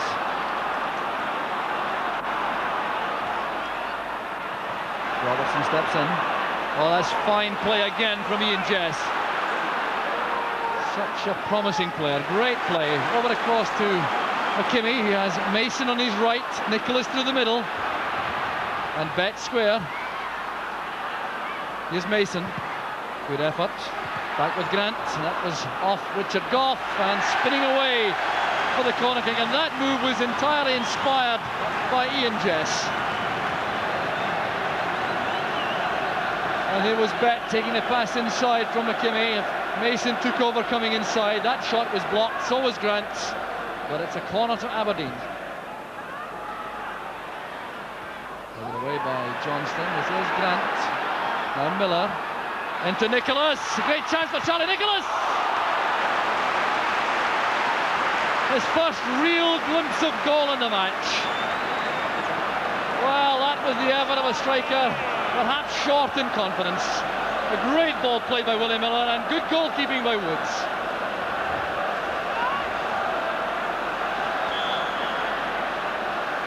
Connor again with the corner. There goes McLeish and Miller. Willie Miller, who made contact, couldn't get it on target. Lots of determination through these Aberdeen ranks. Just wide of the target from Willie Miller. Attacks the ball with complete determination. Well, Chris Wood's definitely the hero for the moment. I thought that was a great save from Charlie Nicholas. Too often you see goalkeepers being beaten with the ball through their legs like that, but he kept his legs close together, came out and blocked it lovely. There's Mason. Pressing it wide towards Connor. Have to lunge into that tackle on Gary Stevens, so a throw it is to Rangers. Once again, Aberdeen have made that midfield switch with Mason in the middle and Bet on the right. Hoping, I think, to use the running power of Jim Bet on the flank. Here's Nicholas. Connor towards Jess. Stephen steps in. There's McLeish nodding it back for Willie Miller.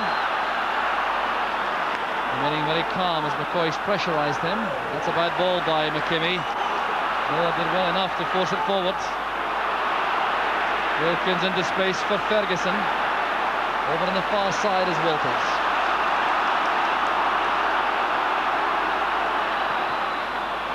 Here's Johnston, down it goes to Stephen. And a great save from Snelders. Brilliant build-up play from Rangers, and Theo Snelders brings off perhaps the best save of the match so far. Walters put it across, Johnston cushions it down for Stephen, and a great diving save from Snelders.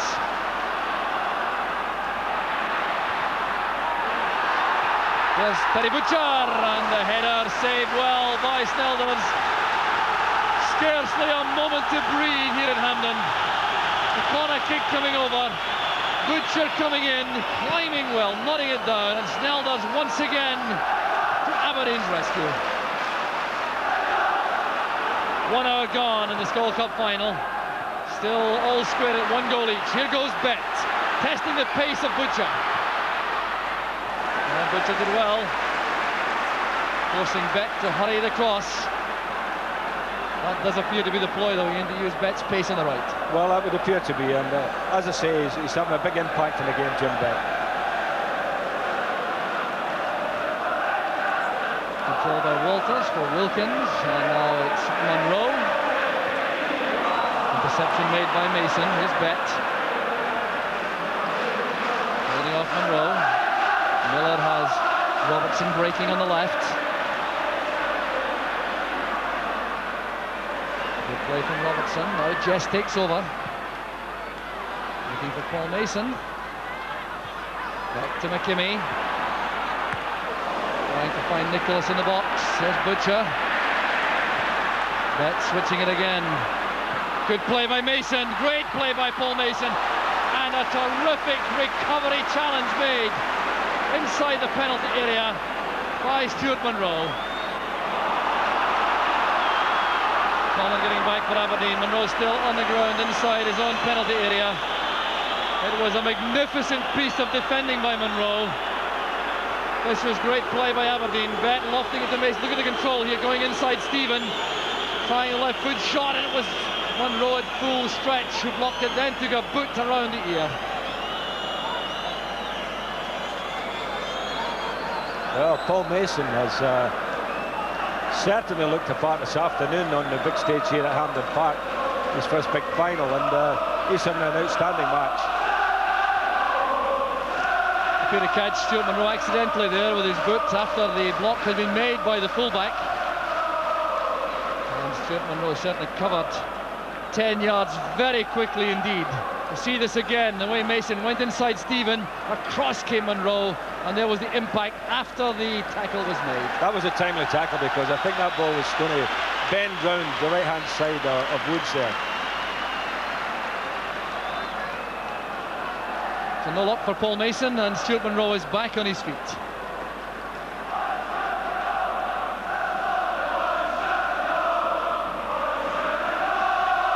Jess taking on Stevens, but not making much of that.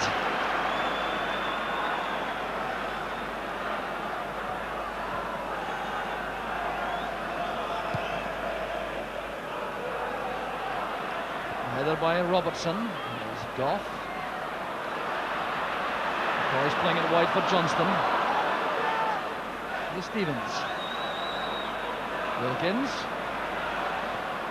Good running by Stevens, and that was well read by David Robertson.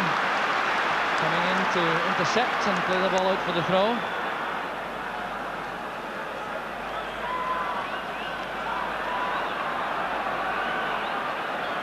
So Gary Stevens looking for a long throw here. Gary Butcher is in the box.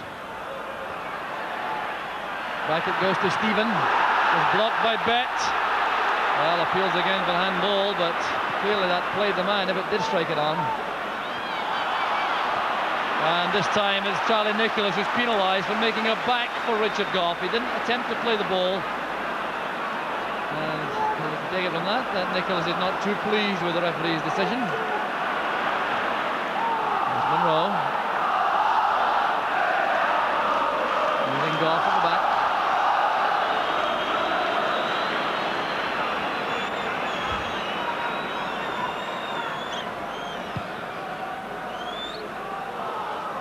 Great layoff from Johnston. Here's Trevor Stephen. McCoy's breaking on the left. Setting up the chance for the shot. It came off McLeish. It'll be a corner kick to Rangers. All a build-up of noise from behind Pierce Nelder's goal, where the Rangers fans are congregated. Starts again. And goes Gough right to that near post. Butcher hanging back on the 18-yard line. Trevor Stephen taking all these corner kicks. Here's Butcher looking for space. David Robertson's his marker. Up goes Miller. Shot from Ian Ferguson. That was well cut off by McKimmie, getting the ball ahead of Walters. And Wilkins for the cross for the tackle. Now 33 years old, but playing with the enthusiasm of a teenager. Here goes Nicholas, looking for Bet on the right.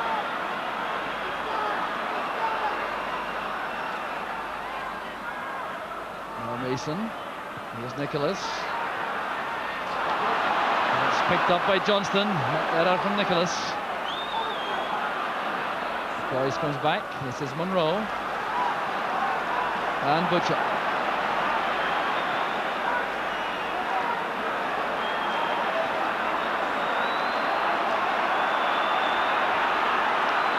Gough to Stevens.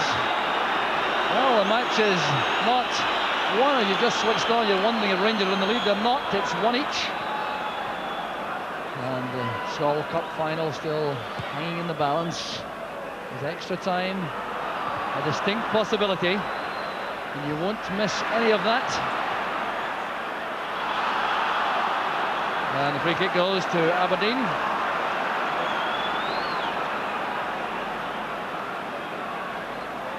Walters was booked in the first half with a foul on McKimmie. They're operating on the Rangers' right for the moment. David Robertson's waiting for Alec McLeish to find his way into the box. There goes McLeish. Ian Ferguson's header. McKimmie quickly to the ball. Willie Miller's at the back, pressurised by Wilkins. Well, that's good play from Bet. And from Stuart Monroe, kept his eye on the ball. Having a good match, the left back.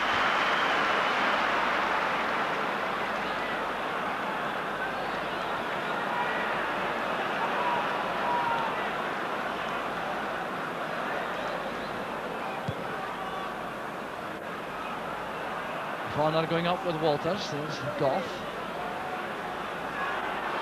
Walters appeared to use an arm there, but the referee said nothing wrong. Played forward there by Wilkins. He's earned a throw. The challenge is made by Robertson and McCoist. There is some sign of activity on the Rangers bench below us. It looks as though we'll see Ian McCall before long.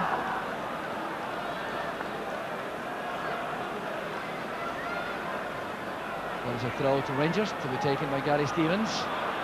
Terry Butcher indicates to him to wait until he arrives at the edge of the box. McLeish and Butcher together. McLeish wins it. There's Stephen. Up goes McCoist. Snelders in good position for that. Well, a menace in the long throw, clear again. McLeish under pressure of the header. And there was McCoist nodding it on, but Snelders was there.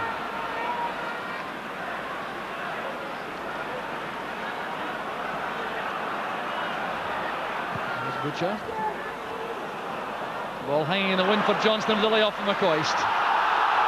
Off the ball, Johnston and McKimmie have clashed. Johnston's on the ground. This move will continue without Maurice Johnston.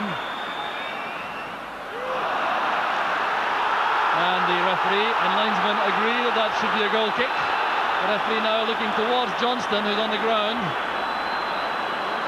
Well, there appeared to be a collision there with McKimmie. There appeared to be nothing more sinister than that, and certainly no offence taken by Johnston.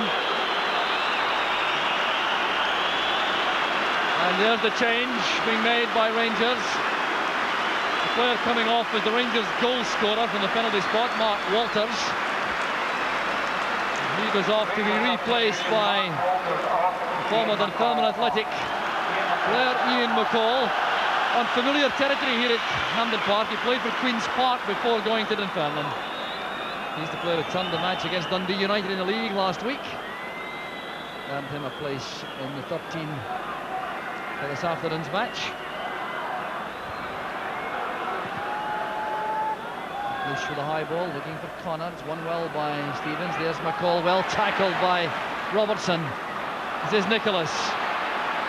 Looks up, a run is made there by Bett, making space for Mason. Delicate little chip, one there by Ferguson inside the box to give Aberdeen the corner kick. 20 minutes of the match remaining, still tied at 1 goal apiece.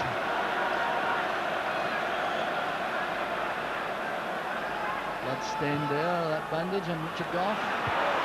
Well headed away by Goff again under pressure. There goes McCoist. Down he goes, a collision with Bett. Free kick's been given. And Bett not looking too impressed. Jim Bett won a winner's medal in 1981 playing for Rangers.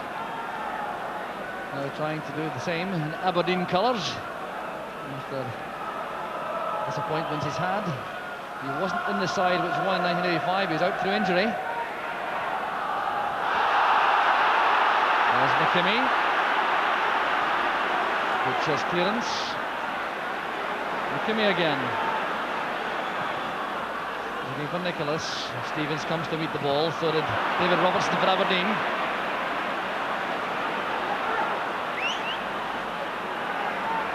Stevens for Rangers. Ferguson has found space in midfield. Well, that was a hopeful ball towards McCall. David Robertson had that covered. Giving it straight back to Wilkins. Here's Johnston, now Stephen. Johnston available on the left, McCoist on the right. There's Johnston. It's a great ball across, and there's Willie Miller. Well, he's been doing that for so many years, Willie Miller. He's a winner's medal for Aberdeen in 1976. He's been around a long time. He did well here on this cross from Johnston, nodding it behind for the corner. Miller with 2 winners' medals, 1976 and 1985. There's Stephen. Up goes Butcher. Johnston tried to turn that on target. Rangers keep the pressure on. It's a throw on the near side. Butcher will stay up. You feel that Rangers can score from one of these long balls into the box. That appears to me to really be the only danger. Here's McCall. Clever Stephen making for the byline and winning the corner off Alec McLeish. I think Terry Butcher's presence up there, along with Richard Goff, is a bit unsettling, and I think they're just getting the better of the aerial stuff in the penalty areas.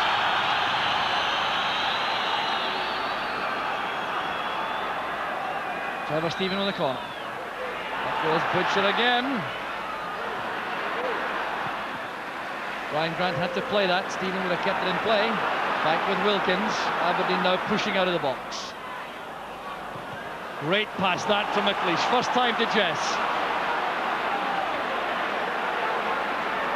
Going inside Stevens and crowded out now. Ferguson and Butcher both back. Not quite enough support there for Ian Jess when he got that pass from McLeish.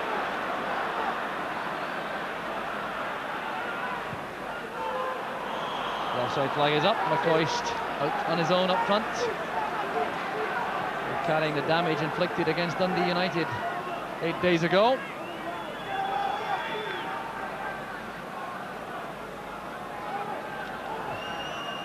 So Willie Miller with a free kick. Instructions coming from the Aberdeen dugout. That's well won by Monroe. There's Stephen. Stephen operating on the left with McCall on the right. The tackle was made by Bett. He looks hopefully for the throw and doesn't get it.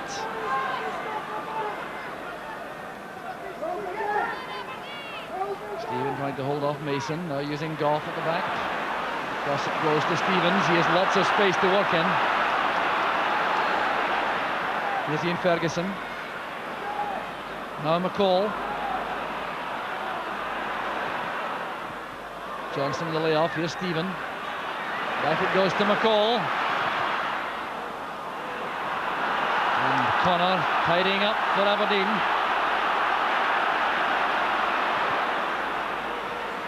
That pass finds Ray Wilkins. Here's McCall, a chance to attack Robertson. Good goalkeeping again. Signs now that Rangers are taking a grip on the match. Aberdeen win the free kick there as McCoist barges into McKimmie. There was a shot well saved by Snelders.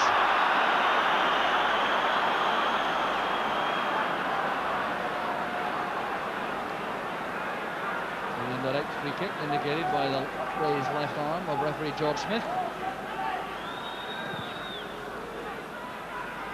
David Robertson wins that. Butcher goes across the bows of Jess and has a word then with Chris Woods. Woods again came a few yards out but didn't come all the way. David Robertson, another long throw expert. Towards McLeish it goes, up goes Goff. Quarter of an hour remaining, still one each. This is Bet, trying to find room for a cross. He'll accept the corner kick, I reckon, if he can get it. Paul Mason had to make that tackle. It's Rangers who have the throw.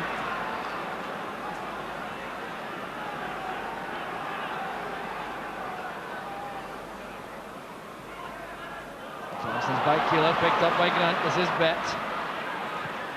Inside is Grant. Well hustled there by Wilkins. Terry Butcher not at all pleased with himself. That clearance going straight out for the throw.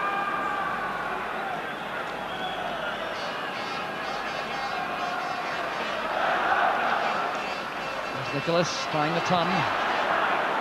Couldn't get away from Butcher. And here's McLeish. Looking for Connor over there on the far side. Going up with Stevens. Here's Nicholas. He's away from Goff. Down he goes. And a free kick to Aberdeen. Nicholas still anxiously looking for that first goal of the season, and what a day it would be to do it. Could be the winner. Perhaps too far out for a direct shot, although the breeze is helping Aberdeen. Well, they've shown a lot of invention from set pieces in recent times. And I fancy this will be no exception. The referee waving the wall back while Aberdeen discuss the free kick. Nicholas, Bet and Connor involved again. Nicholas with the attempt at the chip that came off the wall for a corner kick.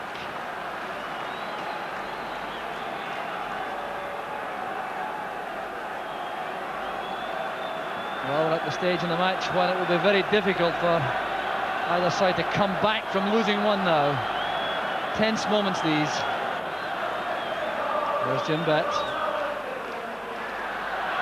Well, he'll be very disappointed with that. A wasted opportunity for Aberdeen. Trying to swirl that in under the crossbar.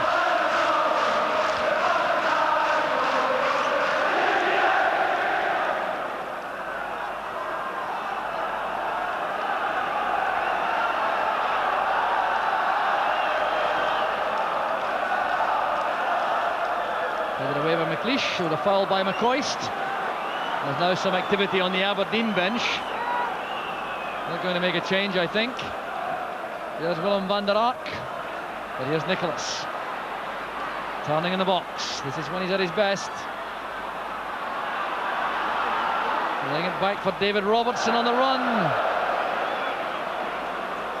Another opportunity goes a-begging for Aberdeen, and the change which Aberdeen are going to make is to withdraw Brian Grant from midfield and introduce Willem van der Ark to the attack. So there goes Brian Grant, and this will involve some reorganisation of the Aberdeen ranks.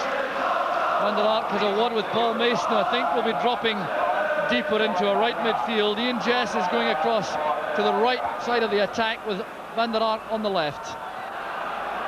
So Aberdeen going 3 up front now, with an attempt to win this match. Van der Ark involved straight away. There's Van der Ark again. Mason pops up inside him. Jess in his new role on the right side of the attack. Testing Stuart Monroe.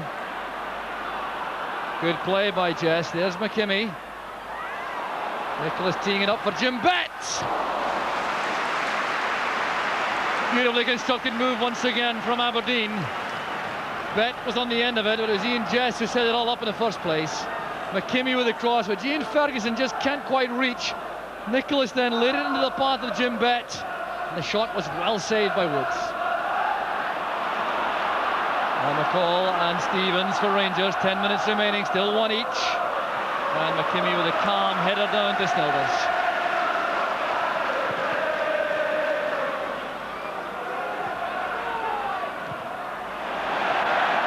Butcher with that lusty clearance sends the ball out of play again.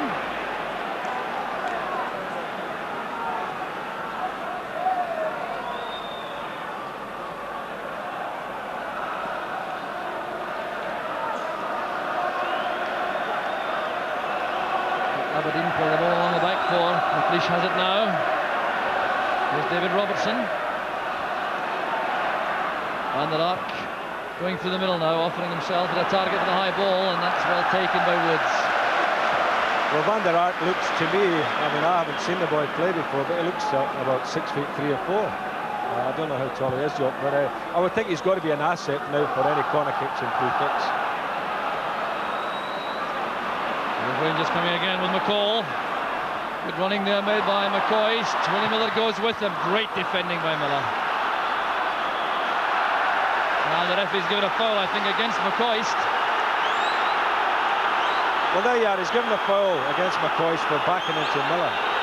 You know, so if you like, the penalty kick in the first half was just similar, wasn't it? Well, let's have a look at it here. Willie Miller made a good block there. The ball ran away towards the corner flag. McCoist is leading, and you'll see here when they get to the ball that he sort of waits for Willie Miller to come and just leans into him. And Miller, in fact, to me then, Miller, you know, looked as if he was pushing McCoist in the back. Yes, the ball looked in playing distance that time, which obviously makes a difference to the referee's view. Back it goes from McKimmie to Snilders.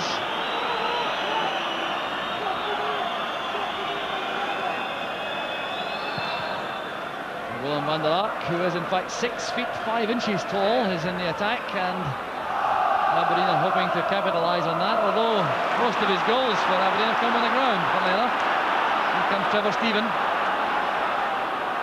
Taking away from Bett. Now Wilkins. He had a quieter second half after being so influential in the first. That's a good pass though, finding McCall. Ball checking under that left foot. Too high for Stephen. McKimmie closes him down. Stephen gets the cross in. There it was, Johnston under great pressure from McLeish, and still he got his head to the ball. Tremendous effort that from Maurice Johnston. And McKimmie might not be too pleased with the ease with which Stephen got that cross in. But there was Johnston under pressure from McLeish. The header loops over the bar.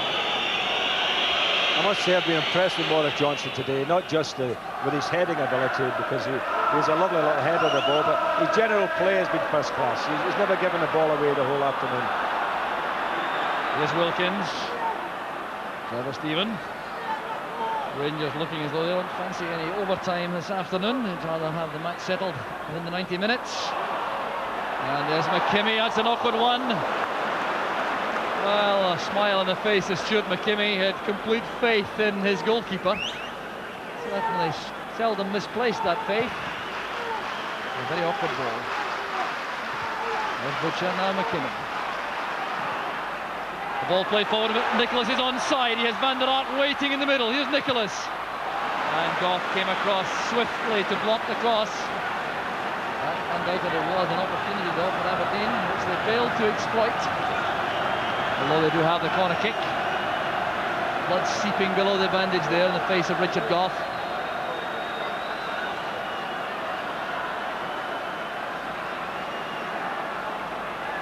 McLeish in the box. Corner's corner. Up goes McLeish. It's come all the way across to David Robertson. Well, I reckon he was trying to earn a corner kick, and he made it. He got a deflection there from Ian Ferguson.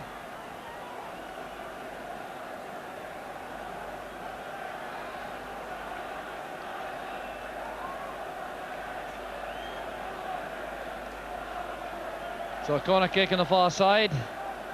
It'll be taken by a shot, this time by Bet to Jess. Jim Bet with a cross. There's McLeish. Now Willie Miller. Came off the face of Butcher.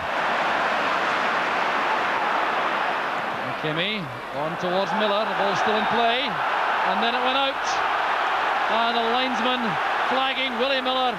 Completely frustrated about that. Spinning the ball, kept it in initially. There was the ball played forward by McKimmie. Miller let that bounce. It was on the line, bouncing in with a spin. And then as he volleyed the ball forward, the lineman said it was over. So here's a bit of trouble here. McCoist and Miller clashing. The referee is going to have a word with McCoist. It looks like a booking. Willie Miller on the ground with a head knock. McLeish saying a bit too much. Remember, McLeish has been booked, so the referee really will be hard pushed to take less than the most severe action if he's got to do anything with McLeish, but it's McCoist who's in trouble. Well, a clash there with Willie Miller, and it was McCoist who was the culprit. So booking it is for Ali McCoist. Willie Miller is getting back to his feet, looking rather unsteady. Well, let's see how that came about, that incident with McCoist and Miller. And we'll see that perhaps in a second, but the free kick's going to be taken by McLeish. Let's stay with the action. A long ball towards Van der Ark. Connor barging into Trevor Stephen. The free kick's been given. Free kick to Rangers at the edge of their own box. Van der Ark is now being spoken to. Scarcely on the field and now requiring to be calmed down by referee Smith.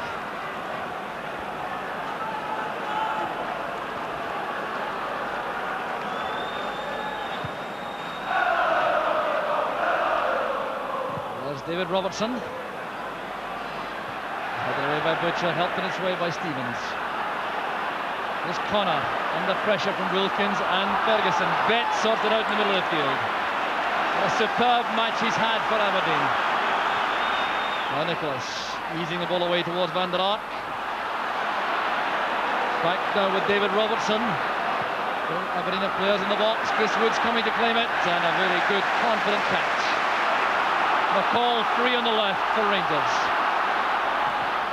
That's for McCoist. Well, a bad break there for McLeish, but he retrieved it well enough.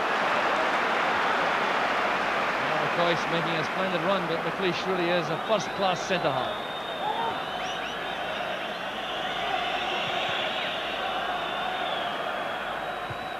Powerful header by Butcher, coming straight to David Robertson.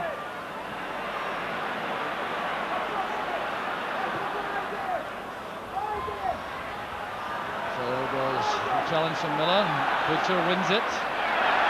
Good play by Butcher. He's tackled well by Mason. Ball is out of play and a throw in the far side to Rangers.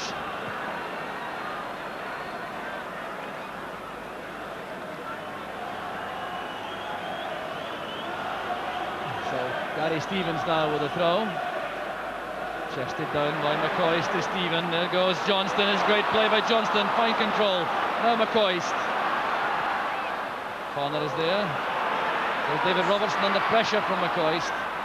Up goes Bet. And a foot up against Ian Ferguson. Well, that's how Aberdeen got their opening goal. A free kick against Ian Ferguson for lifting his boot too high, which resulted in Paul Mason's opener in 22 minutes. Equalised by Mark Walters. Penalty in 35. An extra time looming now, looking more and more likely with each passing second. Just over a minute remaining now in the 90 minutes. Back it goes from Stevens now. Both sets of players, I think, very anxious about making an error in these closing seconds.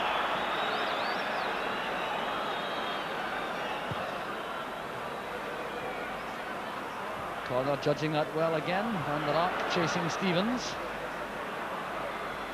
Headed on by Steven. There's Willie Miller. Goff going up, easing the header towards Stevens. One for McCoist to chase. And McCoist making a dramatic dive there. Willie Miller telling the referee that, but he already made up his mind.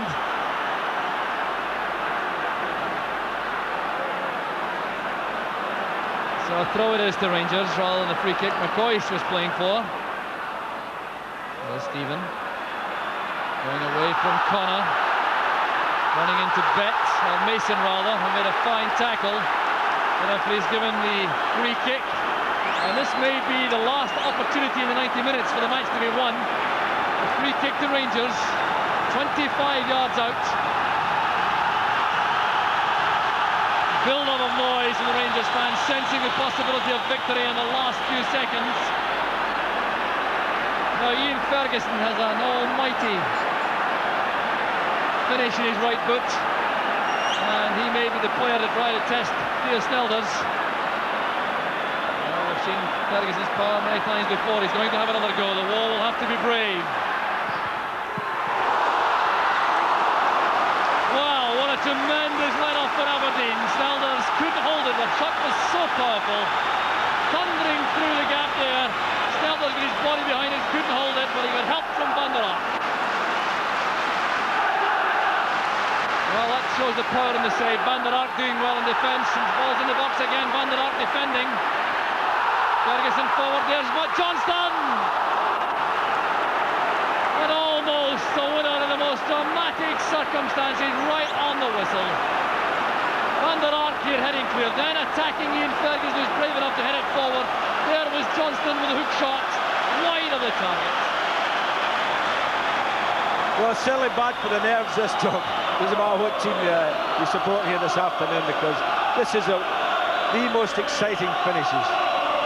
And Lotmo Johnson was, inches away there from what would have been a fantastic winner. And there goes the final whistle. During that little break between the end of 90 minutes and the start of extra time.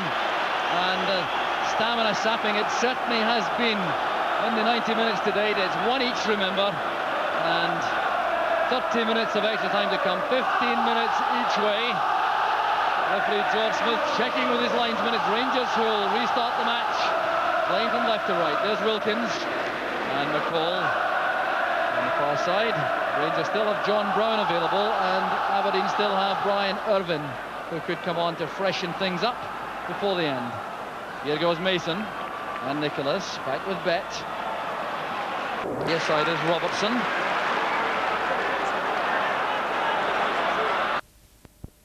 I like to see defenders jock it, go and continue the attack, you know, when they play a ball to follow it in, and that's exactly what Robertson did there. And in fact, ended up with a very good chance, and it was a bit of a miscue, the final shot, but a chance nonetheless.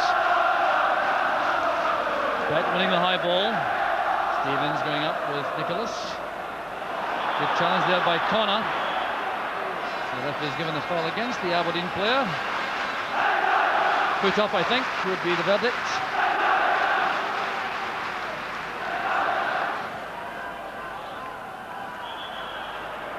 And once again, the decision goes against McCoist. That challenge with Miller.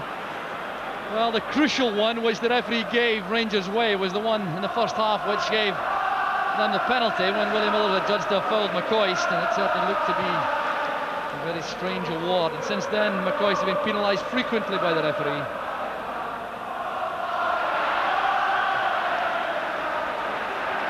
Free kick against Willem van der Ark. Dangerous play. And it'll have to be taken again. Willem van der Ark certainly has made his presence felt since he came on late in the 90 minutes as a substitute, replacing Brian Grant. Butcher will take the free kick from the correct spot.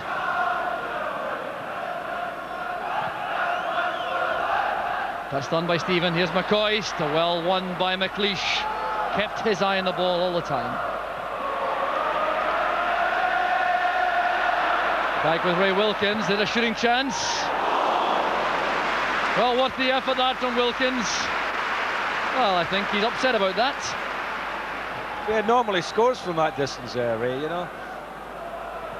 He didn't have crack it, but just a shade over. Well, still savouring the one he scored against Celtic in Old Firm match last season.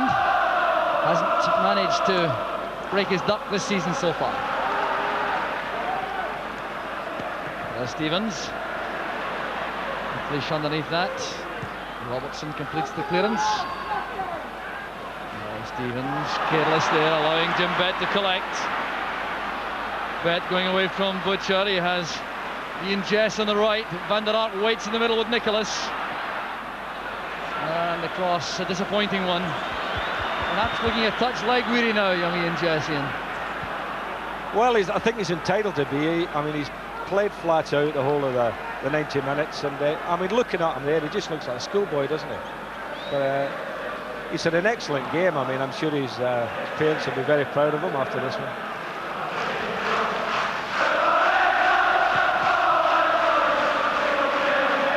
There's Connor with a header.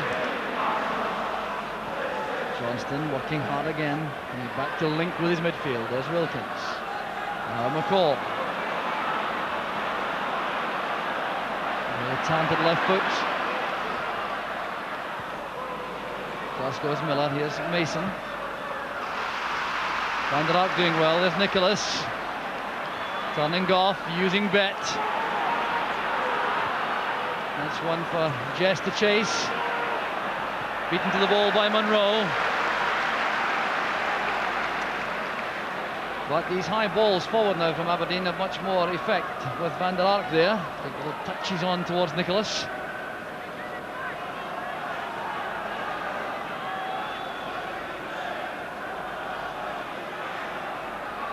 Nicholas takes the throw short. Trying to set up Mason. Goal kick to Rangers. Nicholas still looking for an opening in front of goal. He's had one good chance in the match so far, which he drove straight at Chris Woods, who closed down the angle well.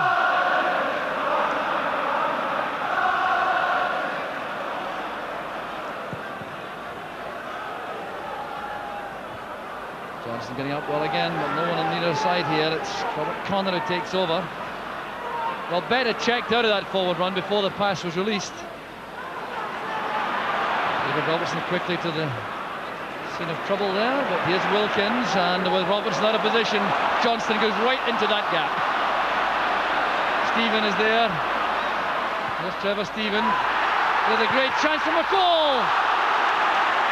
Brilliant move from Rangers, the dummy from McCoy, set up Ian McCall, but it's Snelders who saves the day for Aberdeen. Oh, one of the best chances of the match so far. Passed up by Rangers, great move this. Johnston going into the gap, vacated by David Robertson, then using Trevor Stephen, the first time ball, a dummy from McCoy's, a great chance for McCall, but Snelders was there.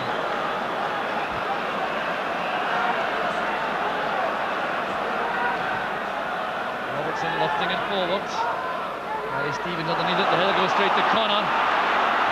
Looking up inside, looking for some movement, still retains possession. Here's Jess trying to turn. And Rangers grouping round there to defend successfully. Here's Johnston again, favouring a right flank for Rangers. Now striding inside. Tremendous stamina, well tackled by Miller. And Paul Mason did well coming back. Miller not happy with his teammates.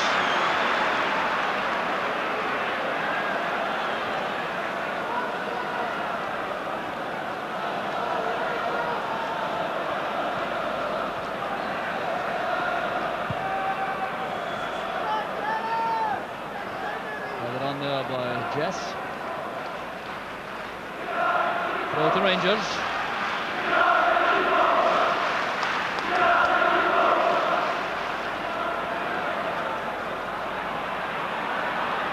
Marking still very tight despite these weedy legs out there.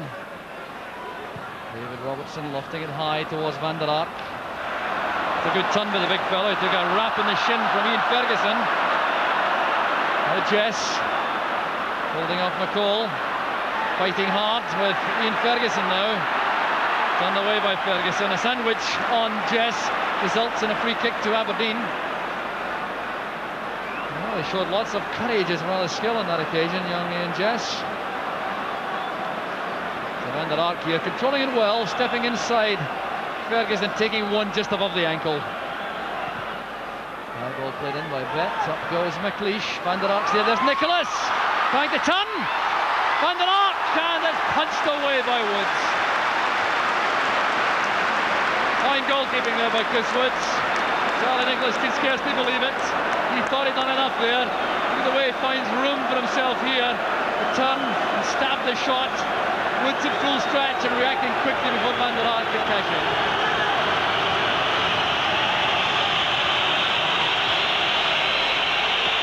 Put in again by Betts. The header away was by Monroe.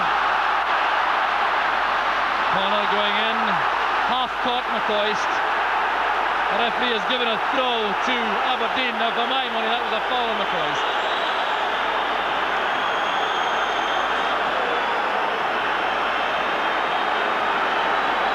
Being spoken to for dissent. He complained bitterly about that decision. A little warning suffices. But I thought McCoist was fouled on that occasion. I thought McCoist actually was fouled, but could have stayed in his feet, decided to do a bit of an act, and if he'd carried on running, he probably would have got the ball. Goes back with Butcher to Woods. McCoy certainly at the heart of all the controversy this afternoon. No question about that. Who was expected to play.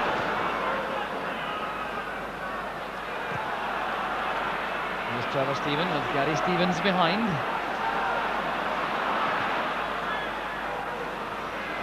McCoist going there with McLeish, and a bit of elbowing being done by McCoist. The linesman indicating that to the referee.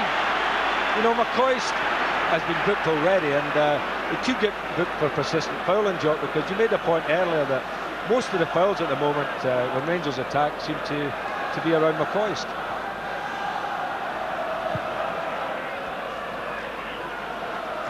Butcher getting up well with Van der Ark. There's Mason. Now Jess trying to turn away from Monroe, keeping his balance well. That's one of the features of this young man's plays. So well balanced in possession. The throw to Aberdeen. McCall was unhappy about that verdict.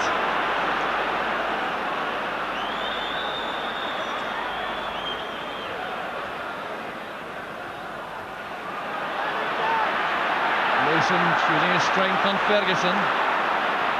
Still in the first period of extra time here at Hampden. It's still 1 each between Rangers and Aberdeen as McKimmie hits the byline. Jess challenging. There's Monroe. Dumping it clear. Robertson controls it, sending it back in. Jess holding off Monroe to allow McKimmie to come forward. There goes Van der Ark. Well, Goff did very well indeed. He went bravely with Van der Ark. Took the sting out of that effort from Van der Ark. And now the referee is holding up play to allow attention to the Rangers central defender. Good play this. Jess making sure the ball could reach Stuart McKimmie. And McKimmie now sending over the cross for Van der Ark. Goff was challenging. That's why he got no power in the header. And now it's Terry Butcher who's being lectured for protesting bitterly to the referee that he didn't hold up play for treatment for Goff. That's a referee quite rightly told the goalkeeper to kick the ball out of the park and we'll stop the game. Otherwise it would have to have been a bounce up. If he'd blown to stop the game, Jock, it would have been a bounce up in the 6-yard box. Now the Rangers players have wanted that. Well, the referee on that occasion clearly correct, although Woods to play the ball out for the throw. Goff, very determined player indeed, back in his feet. A head injury sustained early in the match. Is that a Terry Butcher headband he's wearing? But he is a brave lad because the wound is obviously seeping and he's battling away. They're going for every high ball. Well taken by Robertson. There's Gary Stevens with another throw to Aberdeen with a chance for Robertson to take advantage of the height of McLeish this time, perhaps. So just 2 minutes remaining in the first period of extra time as David Robertson launches the long throw into the box. Van der Ark got a touch. There's Nicholas. It's back to Mason.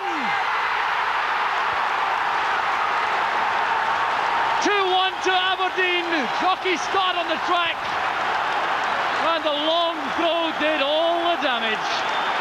David Robertson launching that ball, and Van der Ark gets a vital touch on. Nicholas tees it up there for Mason, and he drills home the goal, which puts Aberdeen ahead. Great head flick on, great play here from Nicholas. Mason hovering, drilling the ball past Woods, who had no chance at all. Just a couple of minutes remaining in the first period of extra time, and Rangers have to come from behind again if they're to save the match. Beautifully constructed goal, Ian. Well, it was. Van der Ark obviously used his height, got the little flick, and Charlie, to be fair to him, held the Rangers players off, laid it back to Paul Mason, and you know, young Paul obviously can't believe what's happened to him. 2 goals, going for a hat-trick. And Mason that good pass, which comes to nothing because there was a foul on Butcher. A free kick it is to Rangers. It's already taken. Here's Wilkins. Butcher stayed up with the attack. McCall. It's shown inside there by McKinney. That's where Aberdeen want him to come. David Robertson. Off with a good header, picking out Gary Stevens. Lovely header, must be painful for Goff at the moment. Trevor Stephen. Trying to find room for a cross. David Robertson trying to deny that.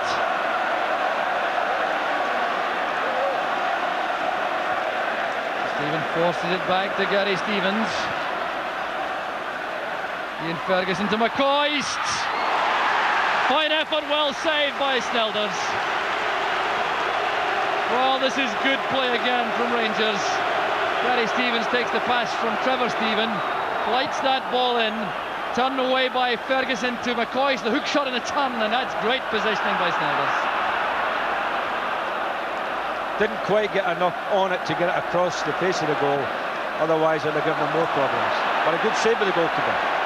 Great pair of hands there, Snelders. And his positioning was immaculate also. Here's Johnston, chesting it down for Stephen. This game by no means over. And David Robertson did enough there to deflect that into the path of Snelders.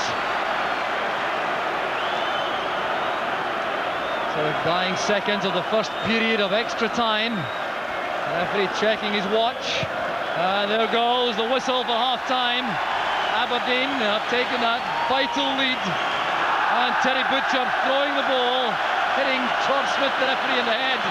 An apology offered immediately. And the referee quite content that that was by no means deliberate.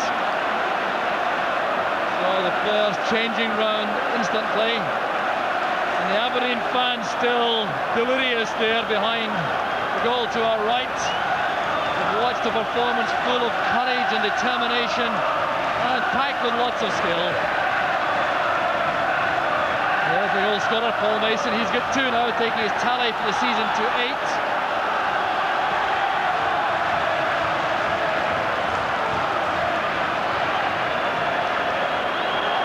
So Aberdeen now have a testing period of 15 minutes to survive.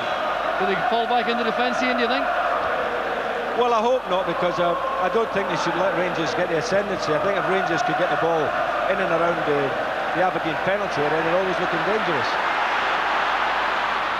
Here's Ian Jess with Monroe. Monroe plays it out for the corner and looks very upset indeed, although I must say from here, the linesman looked to be perfectly correct. And Stuart Monroe is going to be in a spot of trouble, I think. Now, he already was warned a few minutes ago for protesting. He was lucky, in my view, not to see a yellow card. The referee saw fit to speak to him at all.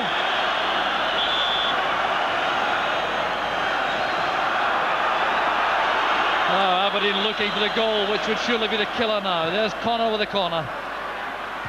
Charlie Nicholas with the header. No problems for Woods, and Johnston immediately makes himself available on the far side. Incredible amount of stamina, Johnston. Layoff from McCoist to Stevens. Here's McCoist again. Wants to take on Willie Miller. Still in possession. That's a good ball in. Up goes Ian McCall with McKimmie. McCall with Connor. That's a good tackle by Connor. Fine play. but also a crunching tackle by Stuart Munro on Jess.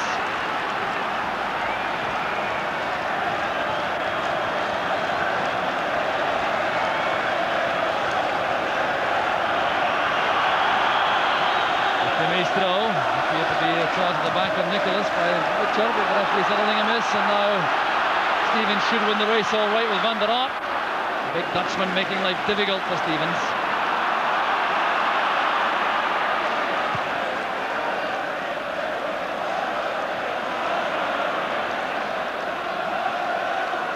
Wilkins will head it on. There's O'Connor forcing it forward. Gary Stevens. Back it goes to Butcher. Long ball thumped forward, won well by McLeish. Not content to win it, he wanted to find McKimmey also. 2-2 was trying to play football when perhaps the fatigue factor makes it more difficult. There's Wilkins. Goff has gone forward, there's Butcher. Goff's now at the edge of the box for Rangers. And a foul by McCall on McKimmey. Picked up by the referee.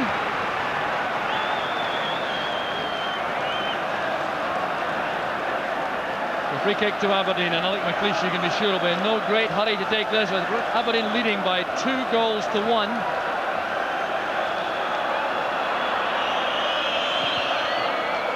Looking for Van der Ark. They won it well again. There goes Nicholas with Goff. Goff reacts well enough. Wilkins takes no chances.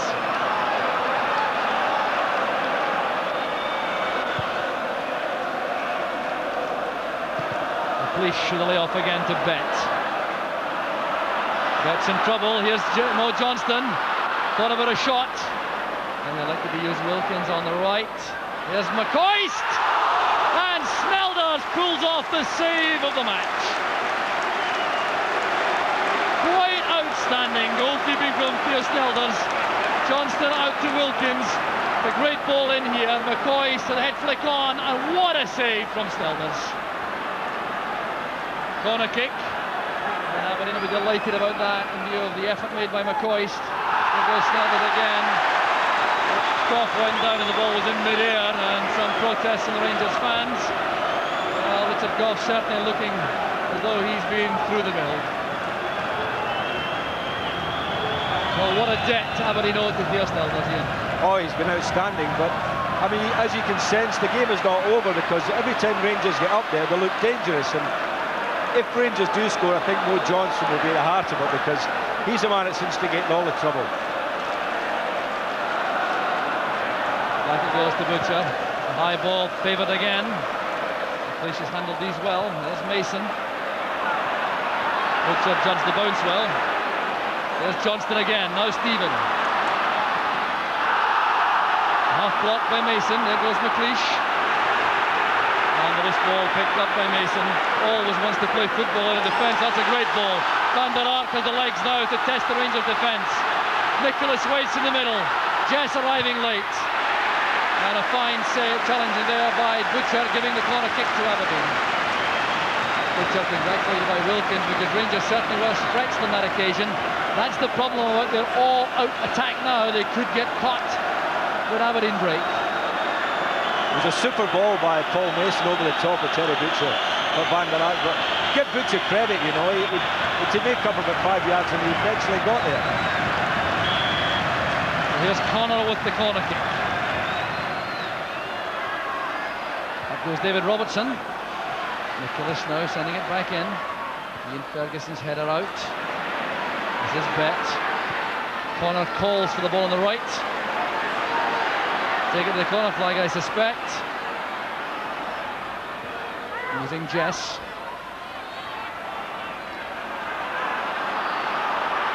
Now Connor. Inviting the tackle from Munro to win the throw for Aberdeen. Aberdeen keeping things tight, keeping the ball within the corner flag area.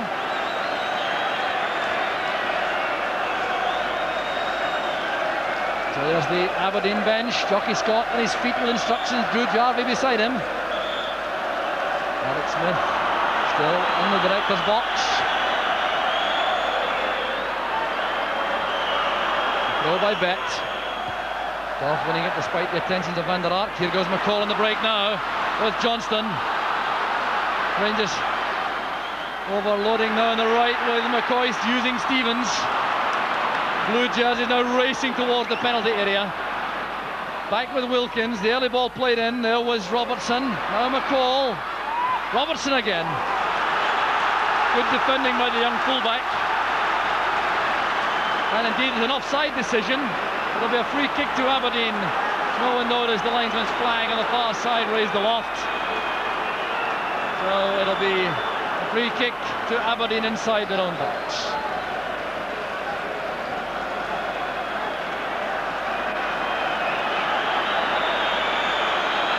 Bloodstained figure of Richard Goff, who'll play to the very last second, you can be sure of that.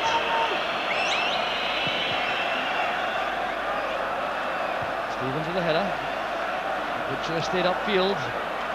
McLeish to Connor. Now Robertson. Looking for Van der Ark. Good ball from Stevens. Here's Ian Ferguson. Forward it goes towards Johnston. A touch on, there's McLeish. Connor nodding it back to Robertson. Oh, disappointing clearance that. A feature of Aberdeen's play since they went ahead is the way they've tried to keep possession. Keep playing passes. Bet get a vital touch, allowing Snelldus to come off his line. 7 minutes remaining in extra time. Aberdeen leading by 2 goals to 1.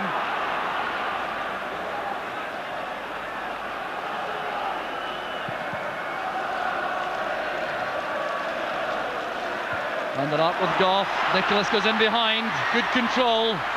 May try this himself. Back it goes again to Mason. Down to Van der Ark. And a fine save from Woods. Well, Chris Woods emulating Theo Snelldus at the other end. Charlie Nicholas here looking up, setting things up for Paul Mason. Now I think this wasn't quite what Mason intended, but he made it into a good move eventually with a header on. Van der Ark with a shot, well saved by Woods. Well, for sure they've tied the match up. Still very much in the melting pot. There's Connor at the corner. Up goes David Robertson. Stuart Monroe's header out. Reaches Jess. Leaning back when he snatched at the shot. So in the director's box there, top right in the picture, Graham Souness with Walter Smith beside him. David Murray a couple of rows further forward.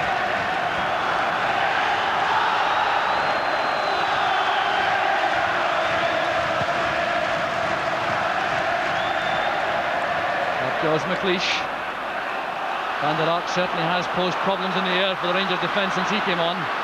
Here's Jim Bett. Taking the ball for a walk, inviting McCall to send it out for a throw or a corner. Now the decision is a Rangers throw. Well, a feature of the match I find very disappointing in this idea of taking the ball to the corner flag. Yes, I know, Joe, but it is understandable that players are just trying to run down the clock, and you know, it's sort of a natural thing. It's, if you're sitting up here as a neutral, you want to see the game continuing, but if you're down there as a professional, taking the ball to the corner flag and trying to waste a bit of time, it is part and parcel of the game, not necessarily a good part. Certainly not a good part, Ian, but Aberdeen certainly will do anything they can to cling to this lead now. Here's Rangers coming forward with Ian Ferguson. Looking for the byline. Couldn't find space for the cross. He thought there was a deflection. The linesman doesn't agree. The shake of the head tells Ian Ferguson the story.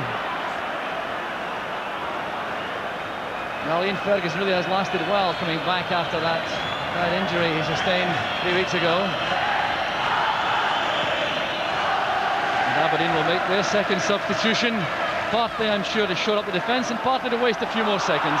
But here come Rangers again with Stephen. 4 minutes remaining. Stevens cross.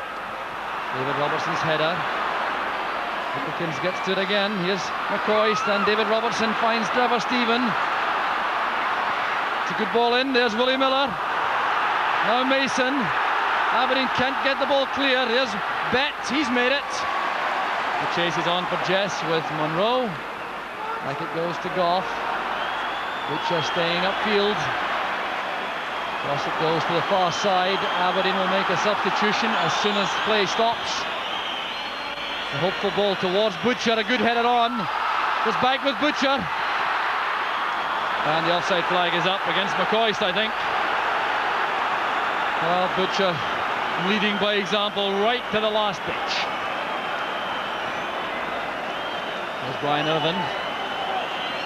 Going to come on, I think, to replace young Ian Jess, who's given his all in the Aberdeen cause this afternoon. That's the change that's being made. But just wait for the applause here for Ian Jess. Thoroughly deserved. And Brian Irvin goes on to add his power to the Aberdeen defence in these closing minutes.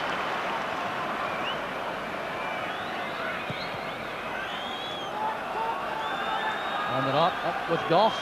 Heather finds Stevens. Another long ball thumped forward, and there goes Snelders. And Willie Miller very upset about Maurice Johnston. Well, both players having a few words to say, and clearly Miller thinks Johnston was play acting when he dived, and Johnston making it clear he doesn't agree.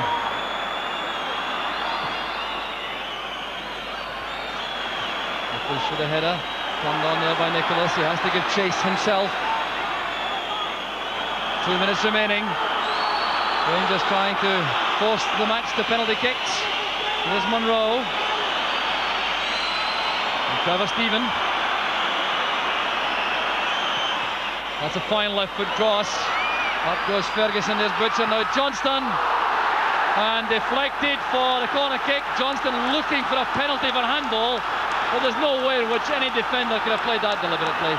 Great ball this from Stephen, pulling it back from the byline left-footed. Headed by Ferguson, set up by Butcher for Johnston, and deflected for the corner. Here's Trevor Stephen. Up goes Butcher. There's Johnston, he couldn't get a touch. Well, Terry Butcher caused all the problems there. Just look at the chance here he creates for Johnston, who couldn't make contact. And it's a fine save by Snelders. Well, could this be Rangers' last clear chance? Johnston so deadly normally in the 6-yard box. So Pierre Snelders has had an outstanding match for Aberdeen this afternoon. We're into the final minute of extra time. Aberdeen leading by 2-1. It's an Aberdeen throw again.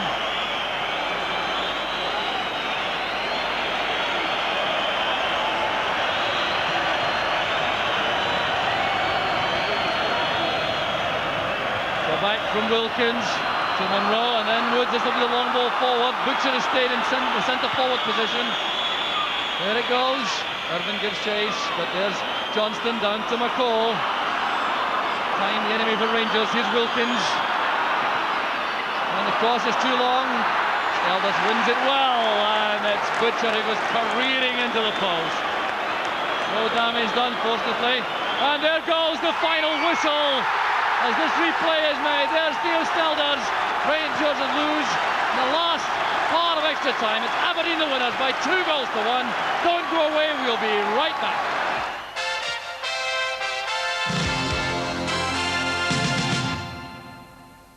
Collect the League Cup and the Skol Cup for Aberdeen. John McKenzie, the managing director of the Alloa Brewery Company Limited, presents the Skol Cup to Willie Miller. Jack Steedman, the league president, there with his wife presenting the medals. There's Willie Miller. For the 3rd time he's won the League Cup. The loser twice in a row against Rangers. It's the first time in 5 finals against Rangers that Aberdeen have been victorious in the League Cup final. The Skol Cup winners are Aberdeen, with Alex Smith, the manager, smiling happily. It's his first trophy in charge at Aberdeen. And one of the major heroes coming up now, holding the trophy aloft, is Theo Snelders, who was outstanding in goal for Aberdeen. Charlie Nicholas, who played a fine role. But let's join David Livingston with Alex Smith. Alec, you've done it at last. What's your reaction? I feel tremendous. I feel great. What about the game itself? I thought it was another great game for the fans. It was well worth the money again. and it looked as if it was going to go into the penalty shootout. But I was glad that when we scored the winner, obviously. You must have been a bit worried. Your heart must have been going there in the second half. Well, I'm quite a calm guy normally, but I felt it a wee bit in the last quarter an hour there. I'm really delighted, particularly for Willie Miller and Alec McLeish. And of course you had some star players as well. Every single one of them played really well. Theo Snelders was fantastic. Alex Smith, thanks very much. Thank you very much. All the best. So the Aberdeen players now on the field for the photographs, the press photographs being taken now. And the substitutes come in, or Ian Jess and Brian Grant, who were in the starting lineup and went off. They're there too. The 13 players who've won the Skol Cup for Aberdeen.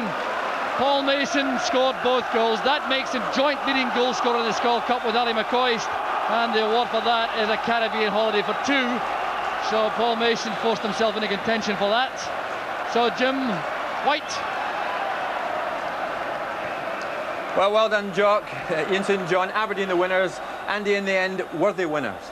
It was one of them games. I think the second goal was going to be conclusive. I think we all thought it was going to be a penalty shootout. Alex Smith said that as well. I think both goalkeepers are playing tremendously well. Theo Snelders had 3 or 4 saves that were absolutely out of this world, and to be fair to Chris Woods, so did he. And because of those two, I think everyone thought it was going to go to the penalty shootout. But that man we mentioned earlier on, before we even started the game, Paul Mason, I said he looked something special last year, and he got 2 goals today, and he must be feeling absolutely over the moon. You had said that, of course, and Ian Jess, terrific contribution too. And there we are, Aberdeen were the winners, 2-1. They've won the Skol Cup at last. From us, it's goodbye from Hampden Park.